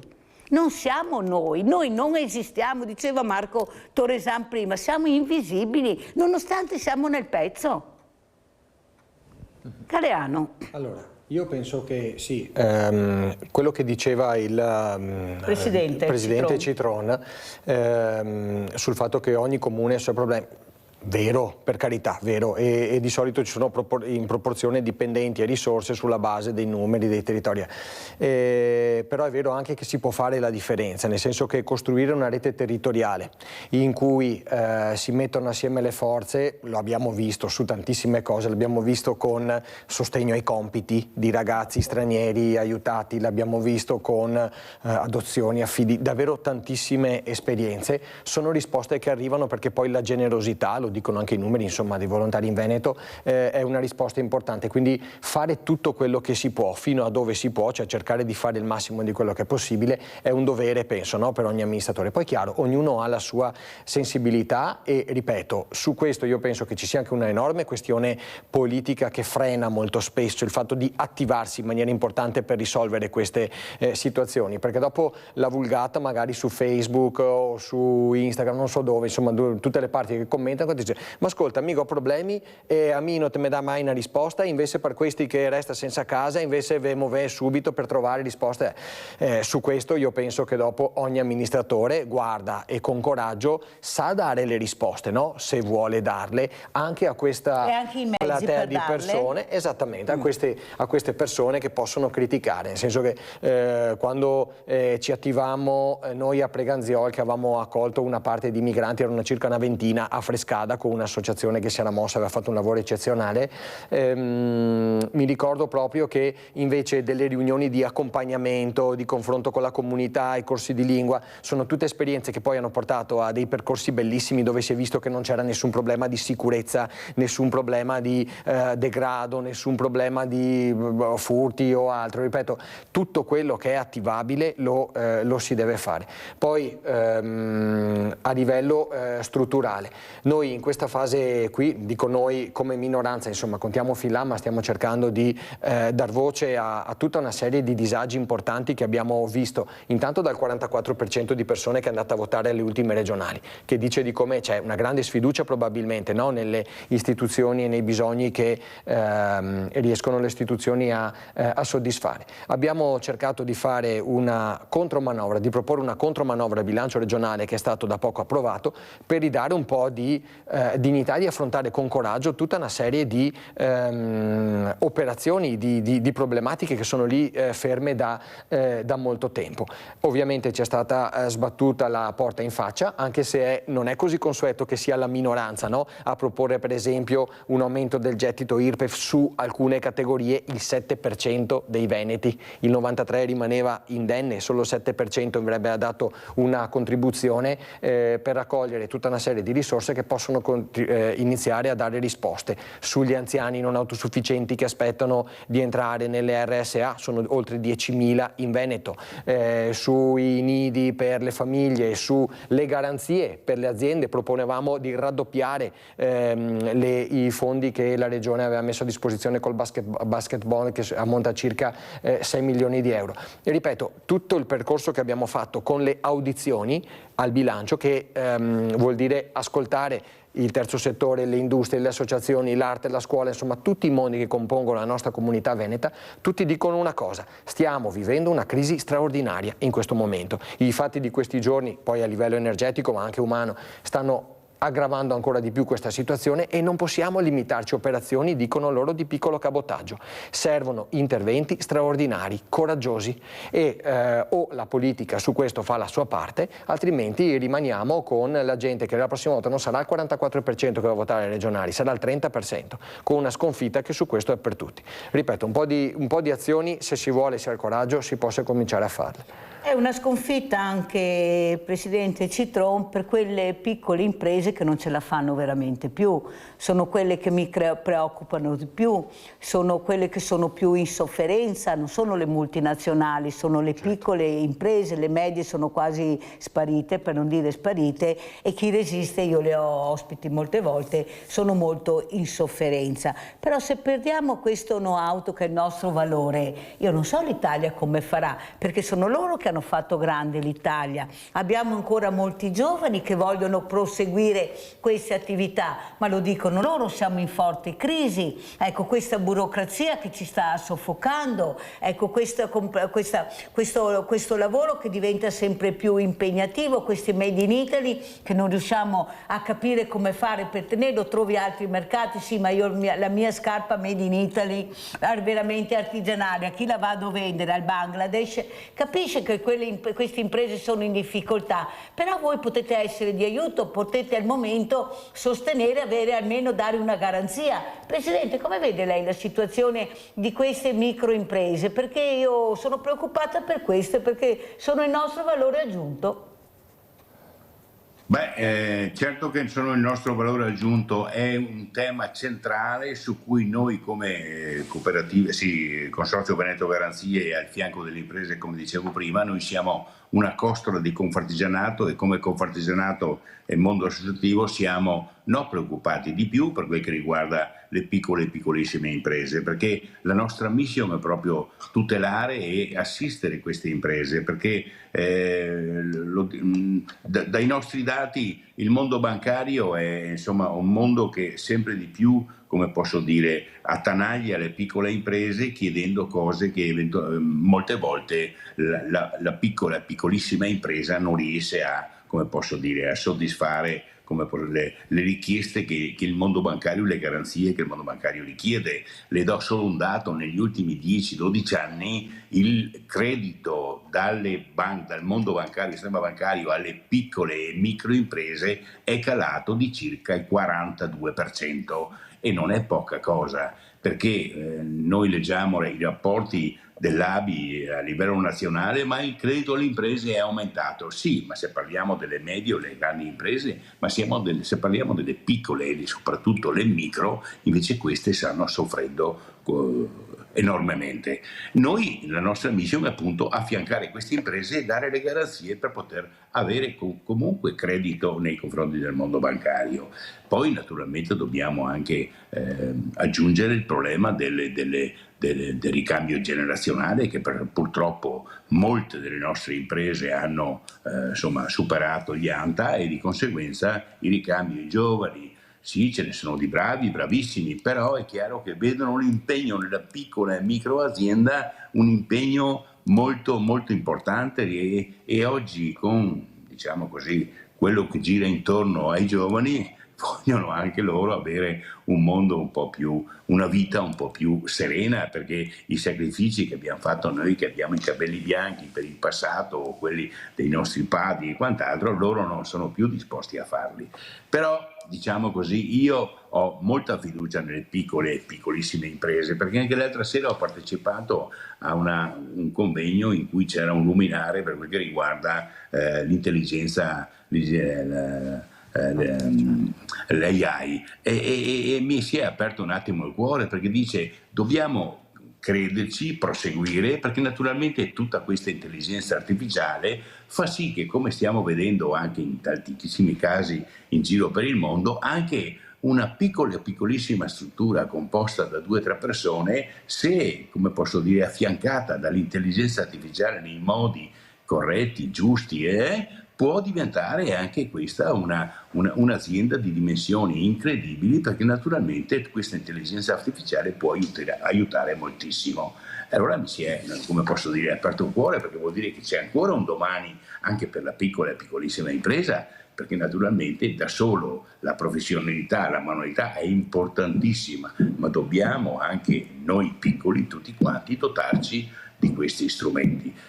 Certo che il problema è enorme, perché effettivamente, come diceva lei, domani mattina queste professionalità, se non riusciamo ad avere un ricambio generazionale o a, come posso dire, a reimpiantarle da un'altra parte, scompaiono, e perderemo tutto questo bagaglio di conoscenza, di apprendimento e di professionalità che effettivamente il Made in Italy oggi può dare, e domani per il domani c'è un grande punto interrogativo. Ma non è, Presidente, che la vostra classe, parlo in generale naturalmente, non vuole cedere il posto? Fa fatica a passare la mano, fa fatica a credere nel giovane, puntare sul giovane, perché io vado a tanti convegni, tantissimi, sono invitata, a volte non vado neanche, perché guardo anche i relatori, vedo sempre diversamente giovani, Galeano. Vedo pochi giovani che partecipano, e sì, abbiamo imprenditori giovani, abbiamo artigiani giovani. Io non li vedo a questi convegni, vedo sempre persone naturalmente con un vissuto anche molto importante, con aziende anche molto importanti, ma vedo loro, non vedo i giovani. Non vedo i loro figli che parlano, quello che sta tentando di portare avanti l'azienda in futuro, nel domani.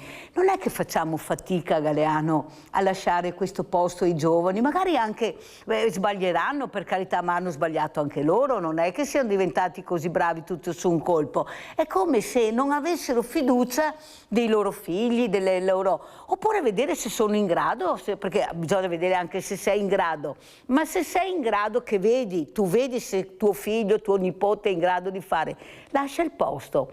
Queste associazioni, ecco, come dice il Citron, queste costole che nascono, vediamo anche delle costole giovani, perché dobbiamo vedere sempre diversamente giovani? Voi avete visto quando io li intervisto, anche i giovani, abbiamo avuto anche uno prima, sono giovani che sanno, preparati, competenti, loro l'intelligenza artificiale, qualcuno non la sa neanche nominare, loro se la girano a menadito, sta intelligenza artificiale.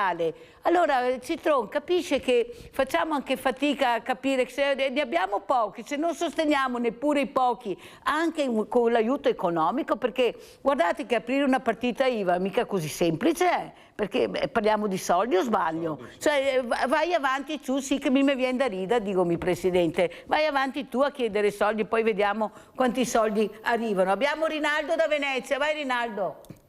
Ciao Mirella e buongiorno ai tuoi ospiti.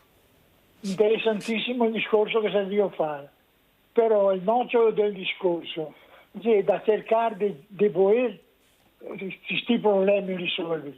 Vivo tanti anni, una volta non era così, e parliamo sempre di una volta, perché è un bel esempio, no? Una volta i poteri andavano a imparare, si sentiva attratti dal lavoro, da imparare da uno che era buono, ascoltarlo, cosa che fa. Adesso non si accompagnano questi giovani. Anche io giovane, laureato o diplomato, io vi dico, dai la possibilità di perdere qualcosa, di fare qualcosa, se sei un figlio di un operaio che non ha la canaina, perché il posto di lavoro perché lo era fatto non lo ha. E cosa fai? Che vuoi soldi, che vuoi aiutarli, il governo ad stanziare, come che stanzia per le guerre e perché roba che vera. Una certa cifra, ma non come la bocca. Dopo fargli fare, ora domandargli di pidare, passa 4 anni. Aiutarli, come che in tanti paesi che non potessimo imparare da loro. Un bravo figlio che ha le capacità si aiuta anche col denaro, che possa andare avanti. Se logico che in principio ha bisogno di un aiuto economico. E dopo, Mirella, se i giovani disposti a fare quello che dicono, viene figli di voi, non trova l'occasione, perché è molto difficile. Tutti parlano, mi sento parlare di queste robe belle da una vita, perché ho tanti anni, ma è burocrazia, non ti compri in farmacia, non è fare i farmacisti, è fare lo Stato la burocrazia. Se non si può cavarla lo Stato, vuol dire che è qualcosa, qualche che mangia sola a questa burocrazia, o no? Nei paesi che per fare una casa, per fare un negozio, una roba, ti fa domanda, ti scrivi quello che ti vuoi fare, avevi un patto col comune, in 40 giorni ti può andare a fare il lavoro. Però gli vede dopo, non da portare sul serio, se robe che fate come che ti da domandare. Va bene, ma in Italia gli ha fatto palazzi, gli ha costruito meglio l'Italia, tutti non abusive ma mesa, perché i comitati di lavoro delle case, quando vede in opera, che ne vedeva con Bonai, adesso si trova con le case che si vende e poi più vendere, è tutto sbagliato. E bisogna dargli fiducia ai fiori, e più che fiducia aiutarli, ma aiutarli economicamente. Grazie, grazie Rinaldo, senti, grazie veramente delle riflessioni che hai fatto a voce alta, cercare di stare vicino a loro, perché giustamente se non hai una famiglia che ti supporta è difficile aprire un'azienda, un'attività. Ecco, noi abbiamo tante start-up ma sono sostenute da imprenditori solidi, questa è la verità, se no anche la start-up da sola fa fatica, hanno dovuto fare rete anche là, noi ne abbiamo un esempio qui a Roncada, il Pharma. Prego. Beh, allora sì, sull'accompagnamento dei giovani, secondo me la cosa va letta sotto due punti di vista. Accompagnarli, occhio non troppo, nel senso che invece dall'altra parte, dal punto di vista culturale, noi come genitori, come famiglie, non gli facciamo fare quasi niente da soli.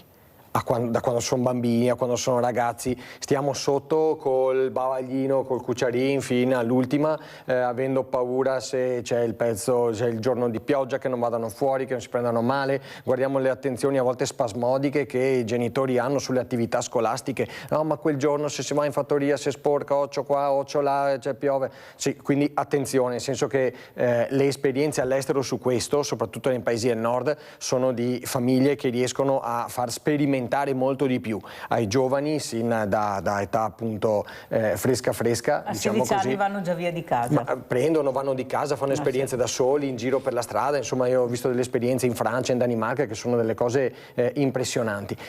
Dal punto di vista invece del sistema che deve cercare di favorire l'attrazione dei giovani, su quello sì che dobbiamo invece fare qualcosa, perché allora si parla sempre dei giovani che prendono e scappano. Guardate, non è tanto questa la patologia, nel senso che noi su questo abbiamo tantissime persone, tantissimi giovani che vanno via, che però insomma come percentuali non si discostano a quella che è la mobilità tanto agli altri. Il problema è l'attrattività del nostro sistema. Roberto da Salzano, poi continuiamo. Vai Roberto. Buona giornata a lei e ai suoi ospiti. Grazie. Volevo parlare di un argomento che tratta quello che state parlando, il discorso dei giovani, delle imprese, dei piccoli artigiani. Penso sia una cosa che prima o dopo scemerà ancora di più, perché se noi andiamo a comprare qualcosa in qualche parte ti trovi sempre scritto Made in Cina. Fatalità, la settimana scorsa sono passato per un posto in cui c'era una piccola industria, una piccola fabbrica che produceva un prodotto un po' particolare. È stata chiusa per un periodo di tempo, adesso ha aperto di nuovo, aveva 16 dipendenti, ha aperto di nuovo con lo stesso prodotto, c'è dentro l'impiegata e il proprietario. Dove lo prende questo prodotto? Non è più fatto qui. Quindi cosa fanno? Loro sanno che guadagnano di più, non servono più i nostri operai e il prodotto lo vendono lo stesso. Quindi penso che se non si provvede a fare qualcosa, le nostre piccole imprese, piccole società che producono prodotti di genere normale, non specifici o di italianità, questi chiuderanno, gli operai non ci saranno più.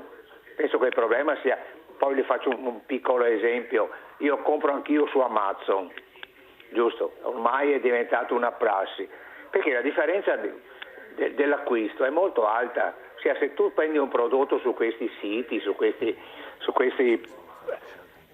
spendi il 30, il 40% di meno. Anche qui bisogna trovare una soluzione, perché prima o dopo i negozi normali che hanno gli impiegati, quei venditori, chiuderanno, perché non c'è paragone, non si può fare concorrenza a queste grosse ditte. Ho capito? Vi ringrazio, buona giornata. Roberto, mi trovi perfettamente d'accordo, è una concorrenza che non si può sostenere, non c'è niente da fare, i costi sono costi, i soldi che hai sono quelli e perciò cerchi di spendere meno che puoi indipendentemente da dove compri, questa è la verità. Cosa faccio? Parliamo di infrastrutture, solo spostarsi con la macchina costa, perciò se ti arriva il prodotto a casa a prezzo basso, ti dici anche no, perché dobbiamo anche capire a chi ci rivolgiamo. E quanti soldi girano su queste tasche e qualcuno l'ha capito prima di qualcun altro dove andarli a prendere. Sì, allora c'è un discorso ampio su questa cosa. È vero che bisogna fare conto con i salari, nel senso che se uno ha 100 rispetto che aver 1000, ovviamente compra tutto dove trova, insomma, di potersi stare dentro con le risorse che ha. Attenzione a non abusare anzitutto, nel senso che poi c'è un'esagerazione per contro che va a ingrassare delle tasche che non è che hanno dopo delle ricadute positive in termini di tasse sul territorio, perché sappiamo che queste multinazionali fanno ben attenzione a posizionare, insomma, sedi e tutto quello che ci va dietro per pagare le tasse nella maniera più conveniente e non con ricadute positive molto spesso in maniera strutturale sui territori, e questo anche in termini di lavoro, perché a volte arrivano il polo logistico di Amazon apre di qua, apre di là, porta 1000 lavori. Sì, 1000 lavoratori, 1000 posti di lavoro. Sì, che tipo di lavoro è? Ormai gli studi su questo ci dicono in maniera chiara che tipo di lavoro, quanta precarietà, quanto turnover, quindi non sempre le ricadute sono positive, quindi attenzione. Sì, ci sono delle cose che è bene comprare lì perché non ci sono alternative o il vantaggio economico è davvero ampio, attenzione a non abusarne, perché ripeto, vanno Fermo tutte... però Galeano, lei fa parte di un partito importante che è una vita che è al governo, ma queste multinazionali non è che siano piovute dalla luna. Qualcuno ha aperto le porte a queste multinazionali.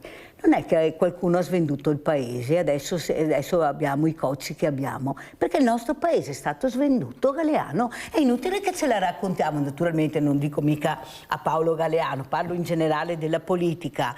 Cioè queste piccole e medie aziende che avevano fatto, questo è il mondo dell'artigianato, aveva fatto grande l'Italia, è sparito, ma non causa colpa dell'artigiano, della piccola impresa, colpa della politica. Queste multinazionali hanno pagato le tasse l'altro giorno.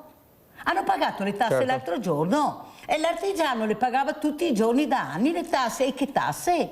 Allora vogliamo capire che adesso non si può sempre dare la colpa a qualcun altro perché queste multinazionali sono diventate così forti, ma è stata la politica che le ha fatte diventare forti, o sbaglio? Loro non avevano mica problemi di soldi, come sta spiegando che adesso è nata la costola, come ha spiegato bene il presidente Citron, un'altra costola del Confartigianato per cercare di dare delle risposte e garanzie. Citron, ma qualcuno ha fatto sparire questo meraviglioso territorio, ha svenduto il territorio. Chi è che ha delocalizzato e ha detto andate via dall'Italia, e davano anche soldi perché questa piccola industria andasse all'estero e poi poverina è ritornata con le ossa rotte? Cioè, ma vogliamo capire che non siamo stati noi, ma è stata una politica miope che ha guardato solo i propri interessi invece di guardare il bene degli interessi degli italiani? Citron? Sì. Il tema naturalmente è abbastanza complesso, insomma i fattori sono tanti, perché una volta addirittura avevamo, mi ricordo 20 anni fa, 25 anni fa, c'è stata anche un'assemblea di Confindustria fatta a Timisoara, perché Timisoara, la Romania, era un'altra provincia, diciamo così, del Veneto, perché i costi della manodopera là erano molto più bassi.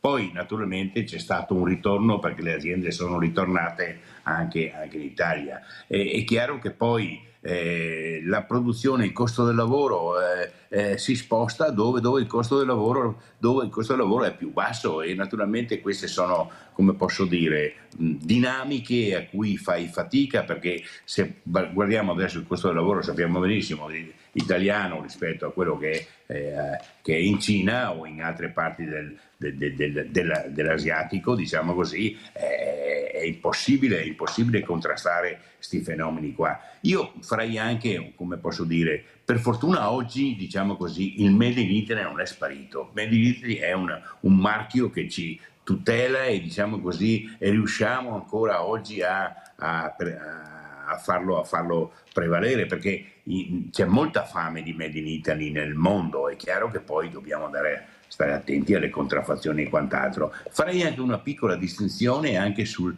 tutto l'aspetto della grande distribuzione, Amazon e quant'altro, perché io sulla tassazione non c'è dubbio, ha ragione lei, abbiamo cominciato ieri a fargli pagare qualcosa. Però perlomeno Amazon, insomma, rispetto alla concorrenza cinese, Timo, Shein e quant'altro, almeno abbiamo i magazzini di distribuzione, abbiamo i corrieri, abbiamo gente che lavora, perché anche Amazon stesso è un mercato in cui anche il piccolo artigiano può vendere il suo prodotto, il nostro piccolo artigiano, anzi mi sembra che tanti sono cresciuti anche proprio perché esiste Amazon, mentre invece dall'altra parte come posso dire, Temu, che è il concorrente di Amazon cinese, o Shein per quel che riguarda l'abbigliamento, come anche TikTok, hanno tutte sedi alle Barbados, alle Caimans, sono tutti quanti di proprietà cinese di cui non sai assolutamente nulla, e tutti quei prodotti che compriamo da quelle piattaforme arrivano dalla Cina. Nessun prodotto è prodotto in Italia. Abbiamo visto ultimamente quella tassazione messa sui piccoli pacchi che arrivano in Europa, giusto? Arrivano 4-5 miliardi di pacchi all'anno, quelle piccole cose là che arrivano tutte dalla Cina, e naturalmente questo è un fenomeno che come fai a contrastarlo? Fermo Presidente, perché abbiamo Adriano da Campalto, poi continuiamo, vai Adriano. Ciao Mirella, volevo ringraziarti intanto e buona giornata a lei e ai suoi ospiti. Grazie Adriano. Senti, mi può per piacere mettere il signor Sindaco davanti a televisione, perché volevo parlare proprio con lui, ecco. Con Galeano, che non è più sindaco ma è consigliere regionale del PD. Ecco, era sindaco. Ancora meglio. Eccolo qua. Allora, grazie. Allora, signor Gaetano, il discorso è questo, no? Allora, ci diciamo che siamo tutti italiani, va bene? Però alla fine non è così. Ho trovato una cosa molto triste, che addirittura l'aiuto che date agli artigiani, piccole imprese, robe varie, va bene, i soldi li trovate, ok? Però io sono Rosa Adriano, comitato per la famiglia, e vedo che ultimamente ci sono famiglie che veramente mi chiedono aiuto. E quello che trovo vergognoso, che tante volte, dico la verità, li mando nella municipalità di Favaro e dico: guarda, purtroppo io non posso risolvere i vostri problemi, però dico, come mai siamo arrivati a questo punto, quando ci hanno chiesto, soprattutto tutte le categorie politiche, di entrare in Europa? Noi siamo entrati in Europa, ma penso più voi che noi entrare in Europa, perché è vergognoso fare il politico, che potrei farlo anch'io perché ho studiato 10 anni fino alle 2, alle 3 di notte, proprio perché dico, può darsi che io parli a bambara, no? E invece mi prendevano anche in giro come persona. E invece mi sono accorto che abbiamo da che fare con politici che non hanno sensibilità, non hanno più quell'umanità che i propri genitori gli hanno insegnato di volere bene, di aiutare il prossimo. Dopo si vede che vanno in chiesa, si fanno belli davanti a tutti per far vedere che sono santi. Io dico, siamo entrati in Europa. Perché non copiamo le cose belle sui paesi europei? Se siamo in Europa, dico, dovremmo avere gli stessi diritti che hanno gli altri paesi europei, perché sennò qui non siamo entrati in Europa. Non possiamo trovare 64 milioni di euro per dare a Cecenia e tutte pallottole, tutte bombe, e non abbiamo i soldi per aiutare le nostre famiglie. Qui è vergognoso. Allora, che politici diamo? Che diamo l'impressione? Tanto Adriano, chi è che voto? Non votate nessuno. Votate Rosa Adriano. Mettete un voto di protesta, perché sinceramente qui non c'è nessuno che ci ascolta. Noi siamo ascoltati dopo 5 anni. Ma cosa siamo? I vostri burattini? Ma cosa siamo? Cretini noi? Non abbiamo gli occhi, non abbiamo le orecchie, non abbiamo la bocca per dirvi cosa potete fare. Allora, se siete stati messi lì, vuol dire che era un'intenzione vostra di capire, aspetta un attimo, cerco di fare il mio meglio, quei 5 anni, di poter anche aiutare le famiglie che hanno bambini, che qui nessuno ci ascolta, né Venezia, né Mestre, né Pava, danno i 200 euro, i 300 euro. Io chiederei a questi politici, Ma tu vieni con 200 o 300 euro come io, perché anch'io ci sono passato con 2 bambine piccole quando le avevo. Allora mi dico, ma che politici abbiamo? Aspetta un attimo. E ci chiedono adesso di andare a votare? Votare chi? Aspetta un attimo.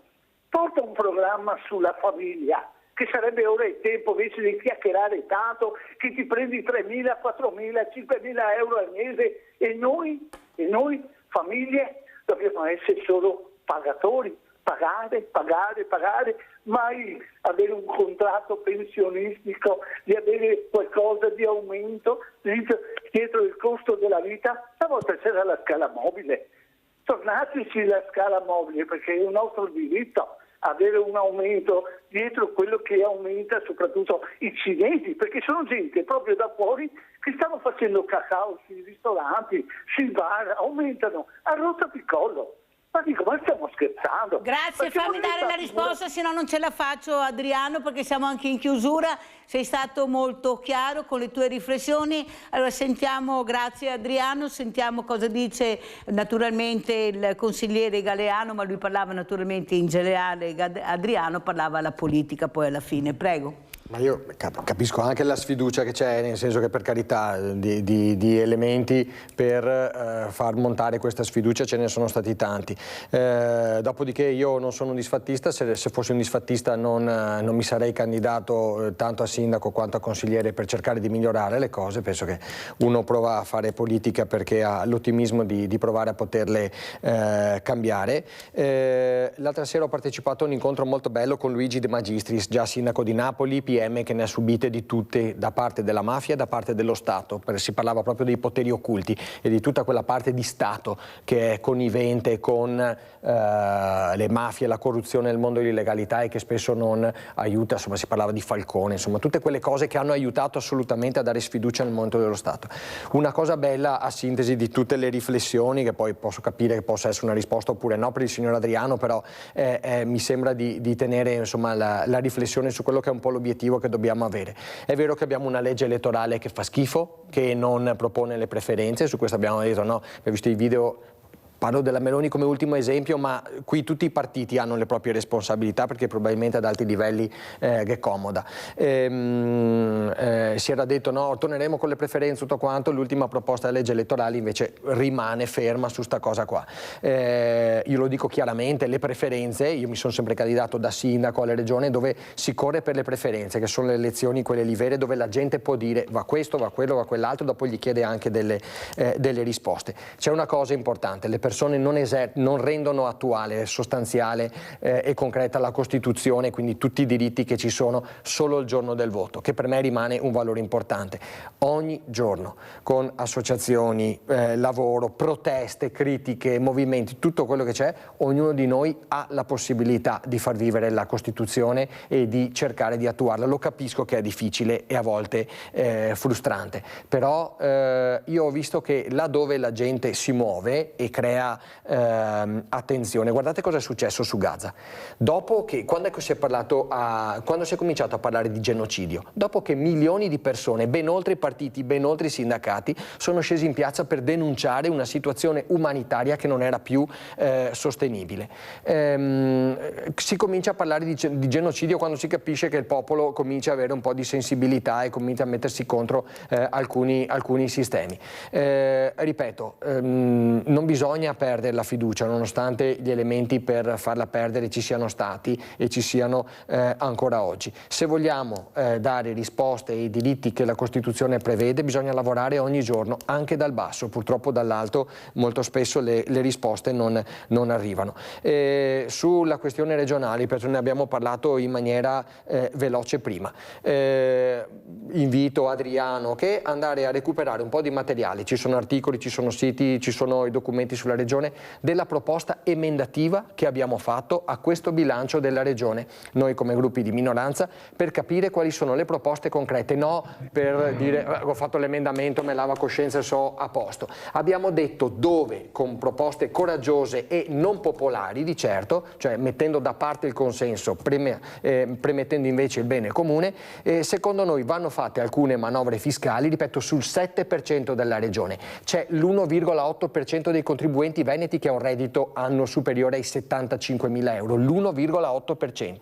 Quando abbiamo il 41% della popolazione in Veneto che fatica a arrivare a fine mese e il 12,5%, 590.000 persone che sono nella soglia di povertà. Abbiamo detto, cominciamo a fare una manovra sull'1,8, sul 7% della popolazione. Arrivano fuori dei soldi che danno risposte sull'accoglienza nelle rette, sugli asili nido, sul trasporto gratuito per i giovani, 18 milioni che abbiamo proposto. Ci sono risposte concrete. Provate ad andare a curiosare anche, insomma, per capire che secondo me poi di tutte le erbe un fascio, si fa sempre un favore a chi insomma poi lavora male, insomma. Allora andiamo a vedere questa segretaria cosa dice, la segretaria del CGIL Pasqualini, in merito alla crisi azienda. Andiamo a sentire e poi lo commentiamo col presidente Citron. Noi abbiamo ad oggi la percezione che molte aziende chiuderanno durante le feste e questa non è una notizia buona, vuol dire che molti stanno aspettando di vedere cosa succede nel 2026. Chiusure prolungate rispetto ai giorni previsti e questo in attesa di capire come si aprirà dal punto di vista delle commesse 2026. Dall'osservatorio della CGIL questa sarà la decisione che prenderanno alcune aziende durante queste festività natalizie. Tante chiusure vengono fatte nell'attesa di capire come si apre la richiesta di lavoro, nel senso che arrivino gli ordini per fare le produzioni, perché la situazione è un po' d'attesa per tanti. A pesare il clima di incertezza che ha caratterizzato il 2025, con un'economia italiana strettamente legata agli scenari internazionali tra dazi americani e mercato russo. C'è il rischio che la cassa integrazione continui a essere utilizzata in modo sproporzionale. Noi abbiamo visto nel 2025 c'è stato un aumento di utilizzo di ore di cassa integrazione. Questa è una modalità, anche qui, va benissimo per un piccolo periodo per l'azienda perché risponde all'esigenza di difficoltà temporanee. Però se poi continua a strutturarsi per la quale l'azienda ha necessità di avere continuamente cassa integrazione, vuol dire che l'azienda non ha opportunità di risollevarsi. Un anno complicato, quello che sta per chiudersi, con numerose crisi aziendali che hanno investito anche importanti realtà del territorio, maggiormente colpiti i settori del manifatturiero, metalmeccanico e tessile. Arriveremo a fine anno con ulteriori riorganizzazioni in alcune realtà, quindi è sicuramente un anno complicato. Allora, Presidente Citron, come commentiamo quello che ha sentito, il servizio, queste piccole e medie imprese veramente che fanno fatica a rimanere in piedi? Ci mancavano le guerre, la crisi energetica, ci mancava il gasolio che poi lo pagano quelli che lavorano perché questa è la fine. Mi diceva un autotrasportatore ieri che in autostrada c'è una fila di camion, ma perché ci sono gli approvvigionamenti, perché hanno paura di non trovare più i materiali, di trovare gli stessi prezzi, perciò stanno cercando di velocizzare quello che può essere anche il loro futuro come materiali. Prego. Sì, chiaramente sono problemi non di poco conto e non riusciamo per il momento a vederne la fine, insomma, nel senso che la preoccupazione è grande anche per quel che riguarda il sindacato nostro Confartigianato, non solo, ma pochi giorni fa sono stati dei convegni da parte dei trasportatori, perché anche questo è un settore assolutamente stressato e naturalmente è il primo che ne risente per i costi energetici e quant'altro. Noi da anni in Italia, da decenni, ci trasciniamo con costi appunto energetici, del gasolio, della corrente elettrica e quant'altro che sono 2 o 3 volte quello che sono i nostri, come posso dire, dirimpettai europei, e dobbiamo sicuramente arrivare a una soluzione con il nucleare, il mini nucleare, quello che è, ma dobbiamo fare anche presto, insomma, ecco. Purtroppo se quello che sta succedendo in Medio Oriente non si risolve quanto prima, le conseguenze saranno notevoli, perché leggevo l'altro giorno che solo per quel che riguarda il gas che arriva dal Qatar, rimettere in moto gli impianti e ritornare al regime come prima, da come siamo adesso che gli impianti sono fermi, ci vogliono anni. Di conseguenza, per ritornare a una, come posso dire, anche se riapre lo stretto di Hormuz e finisce la guerra domani mattina, non è che nell'arco di qualche giorno riusciamo ad avere gli approvvigionamenti che prima avevamo. Il mondo della piccola impresa è chiaro che sta soffrendo tutta, la grande ma anche la piccola in particolare. Prima faceva riferimento l'assessore regionale a quello che riguarda sul commento anche dell'interlocutore che è intervenuto prima. Spieghiamo bene, perché se fosse assessore avrebbe più potere, consigliere. No, scusa, il consigliere, chiedo scusa. Ma per quel che riguarda la piccola e piccolissima impresa, dicevo, per quel che, la Regione nei confronti di queste strutture, diciamo che negli ultimi anni sicuramente noi ne siamo testimoni, perché per le start-up, per l'imprenditoria femminile, per le piccolissime imprese e quant'altro, gli strumenti, i contributi ci sono stati e noi ne siamo testimoni, perché utilizziamo questi strumenti appunto a favore delle piccole imprese. È certo che il problema c'è e esiste, e il 2026 sarà un anno cruciale per riuscire a, come posso dire, a superare queste crisi, e non sarà facile. Quest'anno ce la facciamo, però, ce la facciamo. Come diceva prima il consigliere, se manca l'ottimismo siamo finiti tutti, dobbiamo procedere con ottimismo, perché sennò, ragazzi, è la fine. Il problema è che essere ottimisti con un bel gruzzoletto in tasca è facile, essere ottimisti con pochi centesimi in tasca è anche difficile, Presidente. Ma Galeano, ma non è possibile invece cercare di trovare una soluzione che quando uno apre un'attività, ha un progetto veramente credibile, senza fare tanti passaggi di denaro, aiutarlo automaticamente, senza fare la filiera, gli do uno, gli do un altro, gli do a quest'altro. Cioè, nel momento che uno presenta, un giovane presenta un progetto che è credibile, che ha voglia di aprire un'attività, avere un punto di riferimento importante, subito, economico, perché sennò sti giri dei soldi alla fine, poi io sento questi piccoli imprenditori, cioè non vai nel portale, presenta, prima paga, poi ti do i soldi, cioè ragazzi, che ne voglia di forza e di essere ottimisti per continuare. Allora, penso due cose, c'è il tema della sburocratizzazione e c'è il tema del credito. Partiamo da questo secondo. Su questo secondo, come dicevo prima, è vero che la Regione ha attivato alcuni canali, è una delle azioni positive di questo bilancio che è stato proposto. Ce n'era qualcuno già prima, questa volta sono potenziati, sono i cosiddetti basket bond, che bypassano, fra virgolette, un po' il credito bancario e aprono la possibilità di accedere ad altre iniziative dove sono altri soggetti che ti danno i soldi a condizioni spesso migliori rispetto a quelle del credito bancario. Insomma, dopo punto per punto queste cose vanno analizzate, però qualche movimento su questo c'è, anche perché poi insomma devono essere tutte cose ben tracciate e sicure, perché abbiamo già visto che fine hanno fatto degli investimenti poco ponderati su questo fronte. Dal punto di vista sburocratizzazione, allora è uno dei tavoli, anche questo partito con l'assessore Bitonci in questo mandato. È vero che se uno si mette a dire c'è necessità di sburocratizzare dopo 30 anni che governa, vuol dire che insomma faccio anche un po' mea culpa di tutto quello che ho fatto prima, perché vuol dire che in questi 30 anni di cose se ne sono accumulate forse troppe. Qui ripeto, mi sembra che viviamo una partita più grande di noi, nel senso che vedremo quali saranno le risultanze di questo tavolo. Ci sono associazioni di categoria, mondo dei professionisti, insomma tante persone che ci stanno lavorando, vediamo quali sono un po' le risultanze. Quello che però, visto che la domanda partiva dai giovani, diventa un dato importante, lo dicevamo prima, tanti sono quelli che partono, ma questo territorio non è attrattivo, perché la patologia del Veneto ormai da qualche anno è che qui i giovani non tornano o non vengono dall'estero. E anche non ci sono più, perché la demografia si fa sentire. Dal punto di vista demografico, insomma, ci sono tutte le difficoltà che dicevamo prima. Sull'attrattività, anche qua, le università lo dicono chiaro, è attrattivo un territorio che ha servizi. Ecco perché trasporto pubblico locale, siamo la regione che mette manco Skate tutti insieme alla campagna su questa cosa. Abbiamo proposto di metterci 18 milioni di soldi veri, è stato detto di no, per avere le gratuità per gli studenti, per gli universitari e cose varie.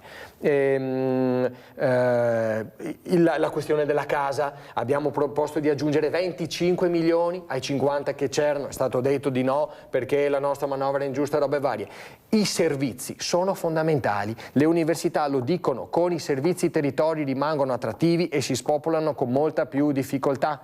Abbiamo proposto 15 milioni per la montagna, per cominciare a frenare delle politiche di spostamento. Abbiamo fatto anche Olimpiadi che costa 10 miliardi, Galeano. Sì, appunto, esattamente, con delle ricadute che possono essere positive nell'arco di 3 mesi, ma dopo cosa che resta? Ma ci sarà una rendicontazione, una chiarezza su quello che è stato speso e quello che è stato, che è ritornato, che vorremmo anche capire. Sì. Abbiamo un bravissimo consigliere lì a Belluno, Alessandro Del Bianco, che insomma sta seguendo un po' queste cose e con il quale vorremmo fare proprio un punto, una commissione dedicata. È giusto anche per trasparenza, poi esatto. Non è mica che vogliamo sapere, ma la trasparenza sui soldi che sono stati e quel ritorno che hanno avuto, qualcuno dice che c'è stato un grande ritorno, allora noi vorremmo anche capire i soldi del grande ritorno. Allora io ringrazio veramente Mario Daniele Citron, Presidente Consorzio Veneto Garanzie, di essere stato con noi. Grazie Presidente, speriamo bene. Speriamo di essere tutti ottimisti. Saluto anche e ringrazio Paolo Galeano, consigliere regionale del PD, e anche lui, con lui diremo, speriamo che anche voi riusciate a dare qualcosa in più, a fare squadra, soprattutto invece di guardare i partiti o le fazioni, ma di dare risposte ai cittadini italiani che se lo meritano, perché io parlo in generale, perché siamo presi tutti con le bombe, questa è la verità. Grazie, pubblicità.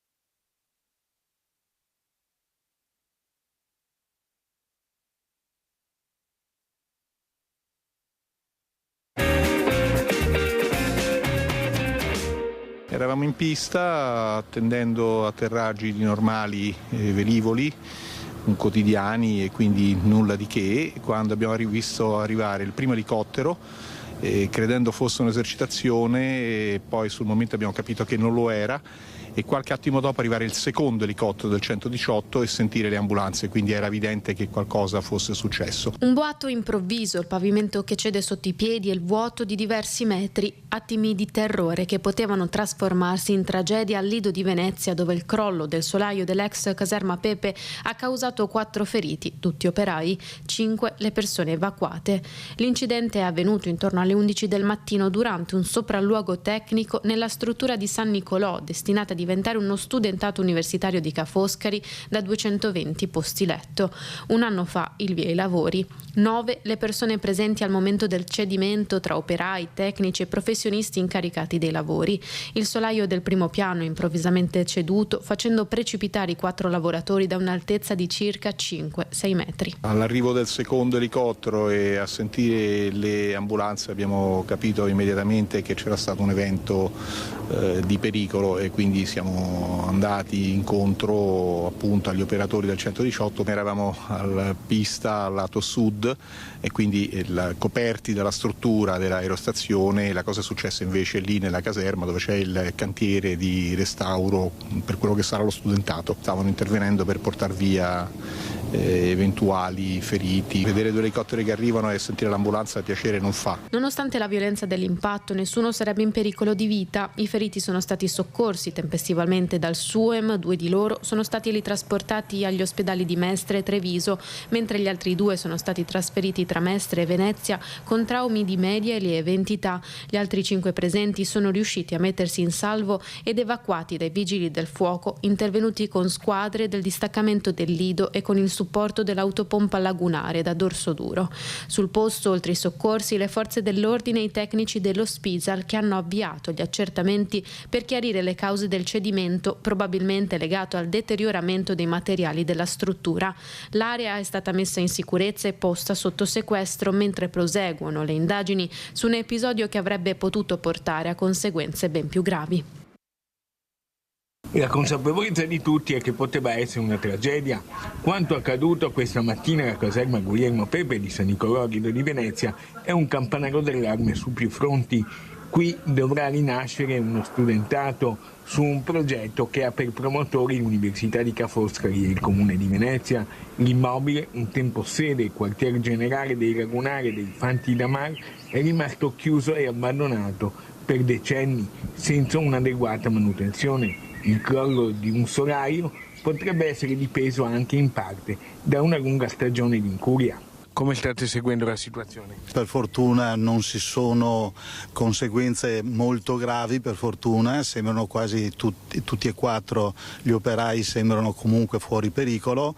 È un segnale però che deve fare allarmare e fare dei controlli molto approfonditi su una struttura che purtroppo è stata abbandonata per troppi anni e che probabilmente presenta dei momenti di cedimenti che potrebbero verificarsi anche più gravi. Il presidente della municipalità di Lido Prenestina, Emilio Ruberti, è stato tra i primi a correre sul luogo del crollo. In una nota l'Università di Ca' Foscari ha espresso profondo dispiacere per l'accaduto. L'Ateneo ha fatto sapere di continuare a informarsi sulle condizioni dei feriti con massima vicinanza alle famiglie. Basta feriti sul lavoro, ribadiscono a chiare lettere la CGIL, i sindacati e i consiglieri. Ennesimi casi in cui dei lavoratori si infortunano lavorando. Allora ancora una volta come sindacato lo diciamo con chiarezza, con forza, con determinazione. Allora io ringrazio e saluto la professoressa Antonella Alban, dirigente scolastico Istituto Sartori di Castelfranco. Grazie professoressa di essere qui, ma soprattutto io l'ho invitata per capire cosa sta succedendo e quanto importante è lo studentato, perché adesso si parla, una volta c'erano le gioiellerie, poi c'erano tante altre cose, adesso è di moda lo studentato. Allora ci spieghi bene come funziona lo studentato, perché a Treviso le ex caserme e Salsa stanno diventando studentato. Qui eravamo a Venezia, mi dispiace anche per quei feriti, ecco, veramente mi dispiace molto. È successo perché ci sarà un altro studentato, però lo studentato costa, siamo sicuri che tutti quanti saranno in grado di pagare, di entrare in questi studentati. Cos'è lo studentato nel 2026 per lei che è una dirigente scolastica ed è nel pezzo e sa di cosa si parla? Prego professoressa Alban e sempre grazie. Grazie a lei dell'invito, buongiorno. Beh, lo studentato in questo periodo sta diventando un argomento dibattuto. C'erano tutta una serie di convitti che ospitavano gli studenti, nel corso degli anni sono stati chiusi proprio per i costi elevati sia di gestione ma anche proprio che andavano a gravare sulle famiglie.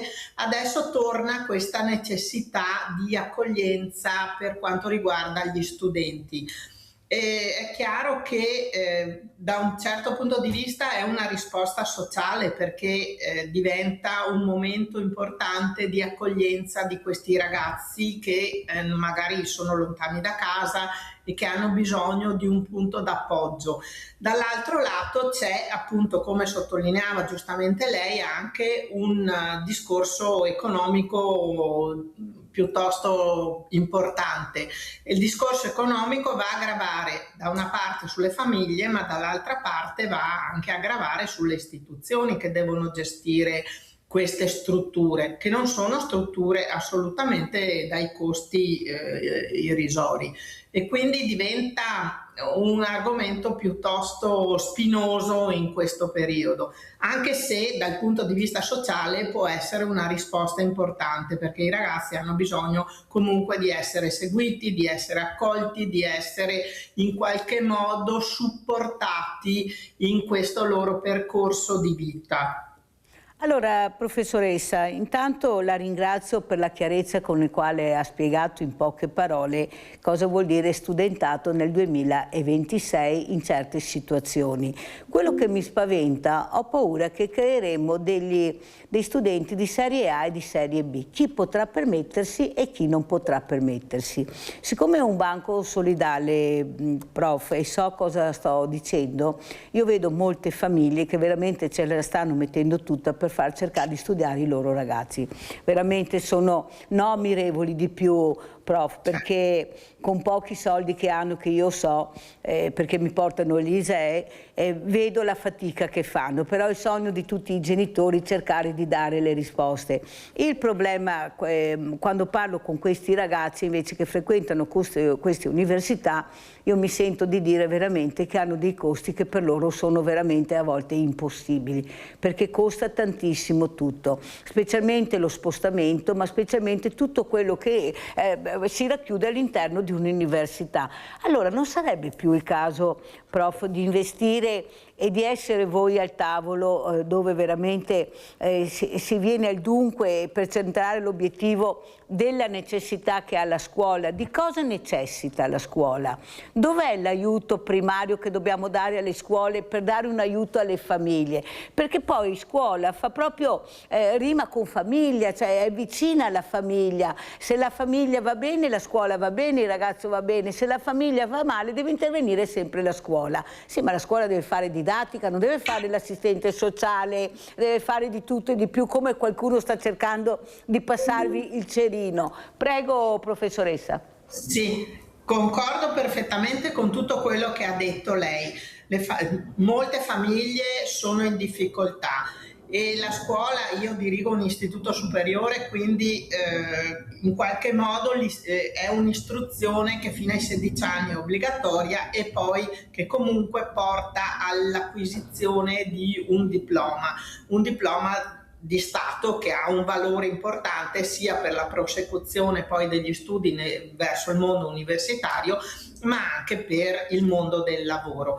È chiaro che le famiglie hanno bisogno di un aiuto, ma la scuola può fare fino ad un certo punto, nel senso che questa sinergia importantissima che deve esserci e che è fondamentale per la crescita di questi ragazzi tra la famiglia e la scuola è una sinergia che si deve rapportare su tutti i piani.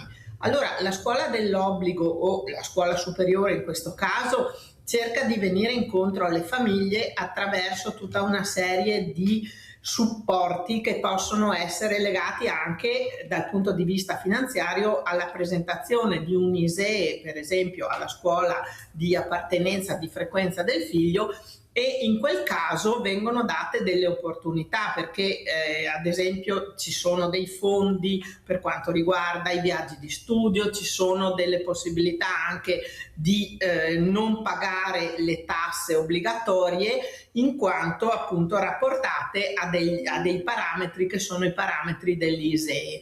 Suppongo che anche all'università funzioni in questo modo, però c'è anche, come diceva giustamente lei, un contorno, non sono solo le tasse, per esempio all'università, a gravare sulle famiglie, ma ci sono tutta una serie di costi, di spostamenti, di vitto e alloggio nel caso in cui uno fosse distante e quindi questo diventa veramente difficile.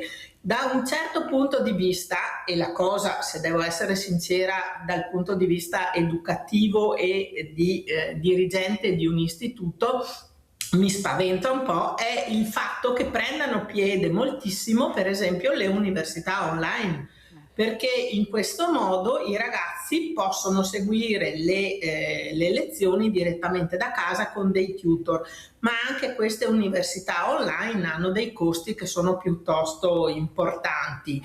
E quindi si rischia veramente di far diventare l'istruzione superiore, in particolare quella universitaria, come diceva lei, un'istruzione un po' di elite, insomma. Quindi bisognerebbe fare veramente una riflessione per creare un welfare che fosse e che sia pensato e che fosse pensato proprio per le famiglie che hanno determinati parametri e determinate difficoltà. La ringrazio professoressa per la chiarezza, veramente la ringrazio. Abbiamo Gabriella da Mogliano, vai Gabriella. Grazie di tutto Mirella. Lei è un angelo su sta terra, perché la cerca di fare del bene in una maniera pazzesca. Io dico dal profondo del cuore, no per farmi vedere.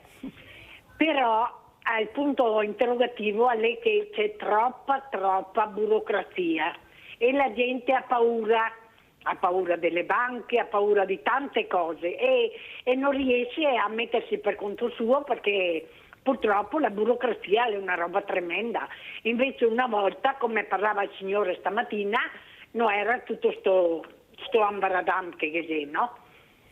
E purtroppo la gente ha paura e così il mondo è diventato troppo difficile.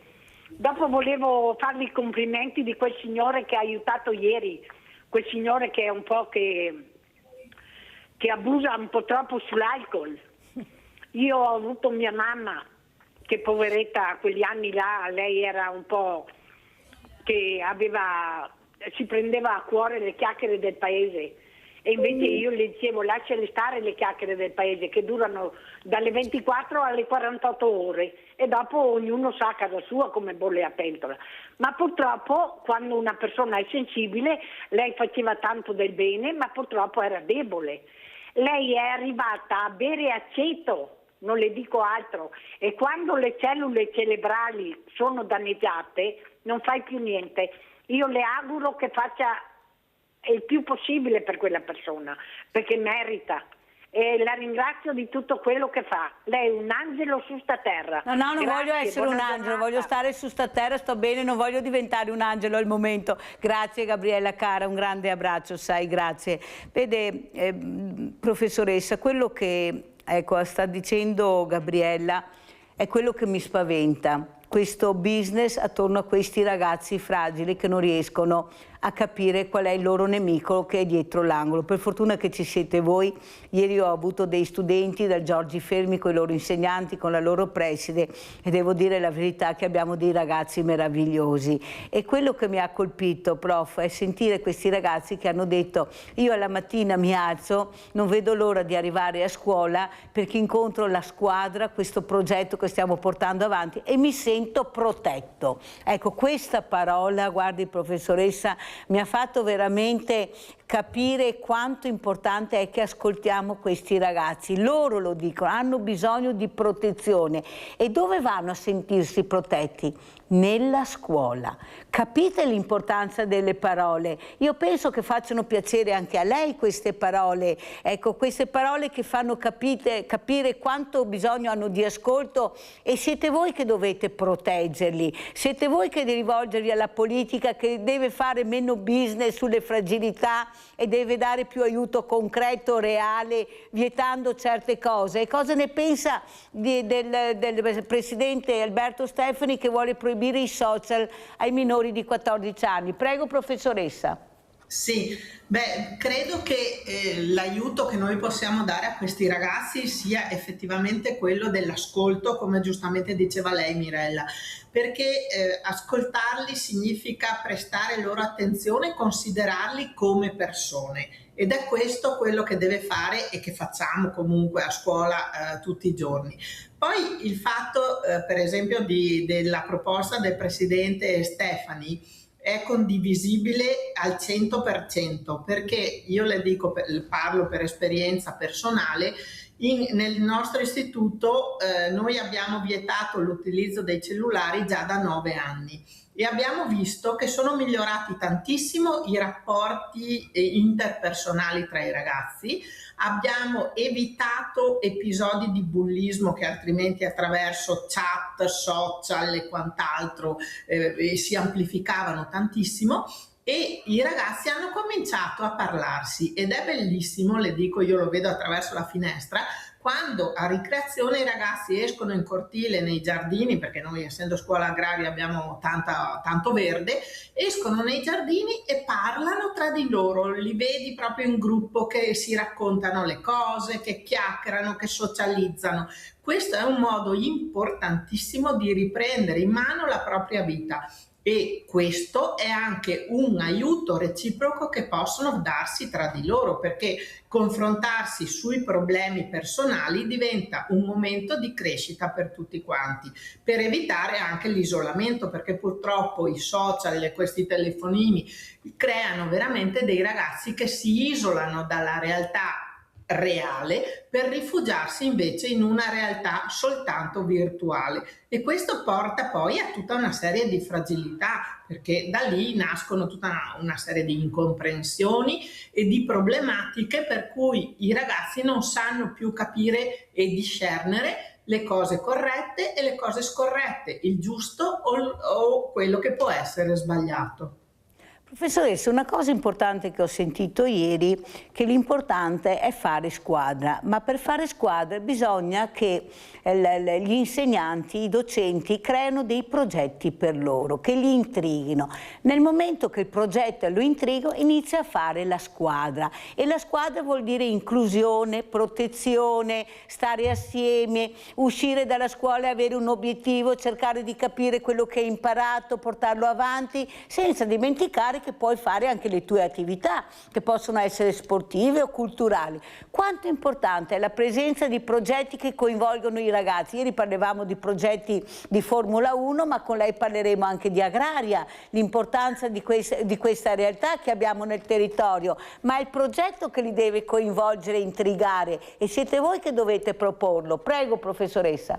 Sì. Ma noi ogni anno portiamo avanti dei progetti specifici. Quest'anno, e lo stiamo concludendo proprio in questi giorni, abbiamo portato avanti un progetto in collaborazione con Fondazione Città dell'Arte di Michelangelo Pistoletto, artista conosciuto a livello internazionale, e questo progetto ha riguardato la sostenibilità e ha coinvolto 3 classi in particolare, più un'altra per la realizzazione nel giardino dell'istituto del Terzo Paradiso di Michelangelo Pistoletto. Questo progetto, dal titolo Futuri Possibili, ha visto i ragazzi protagonisti attraverso dei laboratori che li hanno fatti crescere e collaborare insieme, partendo dal punto di vista proprio dei ragazzi stessi, perché hanno capito che si può anche esprimere un'idea personale senza avere paura di esprimere un'opinione, purché si esprima nella maniera più giusta e corretta, e che l'espressione di un'opinione va discussa insieme agli altri, va verificata, va anche motivata, perché aiuta a far crescere lo studente come persona, come individuo, un individuo che poi deve muoversi all'interno della società più complessa. Questo è solo un esempio, ma ci sono tanti altri esempi di progetti validi e importanti. Noi abbiamo poi dei progetti chiaramente specifici legati all'agricoltura, essendo scuola agraria, che vedono poi i ragazzi lavorare con attività, soprattutto poi al pomeriggio, con dei corsi specifici, per esempio sull'agricoltura di precisione, con l'utilizzo dei droni che poi vengono utilizzati per mappare il terreno, per fare tutta una serie di attività legate alla sostenibilità ambientale, a un'agricoltura di precisione che è legata poi di conseguenza a un utilizzo di software che permettono anche di un calcolo sul risparmio rispetto al consumo idrico, un risparmio e un'ottimizzazione di costi-benefici e così via, che li proietta poi in quello che sarà il loro futuro e il mondo del lavoro. Cioè i progetti devono essere collegati ovviamente a dei compiti reali, a dei compiti che li coinvolgono direttamente, perché fanno capire loro l'utilità di determinati soggetti di studio, che poi vengono applicati direttamente nella quotidianità o nella realtà del lavoro. Molto chiaro. Allora andiamo a vedere anche, professoressa, questo appello studente Sartori e poi lo commentiamo. Ok. Entro il 2030 mancheranno in Veneto 280.000 lavoratori qualificati, e per risolvere questa grande emergenza c'è la necessità di integrare sempre di più gli istituti di formazione professionale, gli istituti di formazione tecnica con il mondo delle imprese del nostro territorio. Non per forza bisogna laurearsi nella vita, credo che un giovane possa essere valorizzato e possa sentirsi realizzato anche se fa parte di un percorso professionale. Al grido d'allarme veneto del presidente Alberto Stefani fa eco quello sul territorio trevigiano del presidente di Confartigianato Armando Sartori. Ora che si avvicina il periodo in cui scegliere il percorso scolastico, l'appello è rivolto agli studenti. Non dobbiamo pensare agli istituti di formazione tecnico-professionali come a scelte di serie B, sono scelte assolutamente di serie A che portano direttamente dai banchi di scuola all'interno dell'azienda. Pensiamo allo strumento dell'apprendistato duale, che sono quelle forme che integrano il mondo del lavoro direttamente nel mondo della scuola e viceversa, perché è da là che nasceranno i nuovi imprenditori di cui il Allora, professoressa, devo correre perché ormai siamo in chiusura. Cosa ne pensa di questo appello che ha fatto il Presidente Sartori e soprattutto l'importanza degli istituti di professionali, questi istituti che stanno avendo dei numeri veramente importanti? Vedete che se ascoltiamo i ragazzi forse riusciamo a capire dove vogliono andare a parare. Prego. Microfono, professore. Io ho sia l'istituto professionale che l'istituto tecnico all'interno della nostra offerta formativa e devo dire che i ragazzi chiedono di poter fare attività pratica. Questa è una necessità che manifestano continuamente perché pensano che sia interessante ed importante applicare tutto ciò che apprendono dal punto di vista teorico sul piano strettamente Professoressa, pratico. mi scusi, la interrompo un secondo perché abbiamo una telefonata, se no mi cade la linea, poi riprendiamo. Abbiamo Giuseppe da Vicenza. Ciao Giuseppe. Sì, buongiorno. Prego. Volevo fare un intervento velocissimo, nel senso che dobbiamo essere onesti e corretti con i nostri giovani. Allora, se il percorso universitario è indirizzato a una maggiore conoscenza e una maggiore cultura, mi sta anche bene. Ma se vogliamo portare il lavoro universitario, l'insegnamento universitario, per avere la possibilità di avere un lavoro più remunerato, lo trovo un po' sballata la storia, perché guardi, io sono tanti anni che lavoro in proprio, ho un'attività in proprio, eccetera, e devo dire che io ho dei dipendenti che prendono molto, ma molto di più di un laureato, tornitori, frasatori. Io in questo momento ho un piastrellista che sta lavorando all'interno della mia azienda e lavora a 300 euro al giorno circa. Cioè dobbiamo essere onesti, se vogliamo perché i nostri giovani possano fare un percorso di cultura e di accrescimento culturale, mi sta bene, ma se questo discorso qua è solo indirizzato a fargli prendere uno stipendio maggiore e una maggiore disponibilità economica, attenzione perché siamo sulla strada sbagliata. Grazie veramente Giuseppe, non so se riusciamo a rispondere. 2 minuti, prof, prego. Sì, ha ragione il signore che è intervenuto, noi non dobbiamo pensare all'aspetto economico e remunerativo perché chiaramente gli operai specializzati prendono magari molto di più di un laureato, però ci sono strade diverse, abbiamo necessità di formare comunque dei giovani che siano specializzati in determinati settori perché questo può essere gratificante in tutti i sensi, sia dal punto di vista personale ma anche dal punto di vista poi economico per costruirsi un futuro. Sono perfettamente d'accordo. Come ci saluta professoressa? Un minuto per salutarci. Noi abbiamo il frutto del futuro, quindi l'augurio che facciamo è che questi ragazzi crescano, che li accompagniamo a crescere e a diventare i futuri cittadini del mondo con degli obiettivi importanti e quindi speriamo di riuscire a compiere questa missione. Grazie veramente, grazie alla professoressa Antonella Alban, dirigente scolastica Istituto Sartori di Castelfranco Veneto, di essere stata con noi, molto chiara, anche lei ha delle perplessità, vedremo come andrà a finire, che anche il giovane, l'università non diventi un business come sta succedendo per tutto il resto. Ecco, io spero questo e spero di diventare ottimista perché al momento non lo sono, lo dico sinceramente. Grazie veramente prof, grazie veramente, buona giornata, grazie anche a voi, adesso andiamo a vedere questo assegno, il vostro assegno a chi è andato.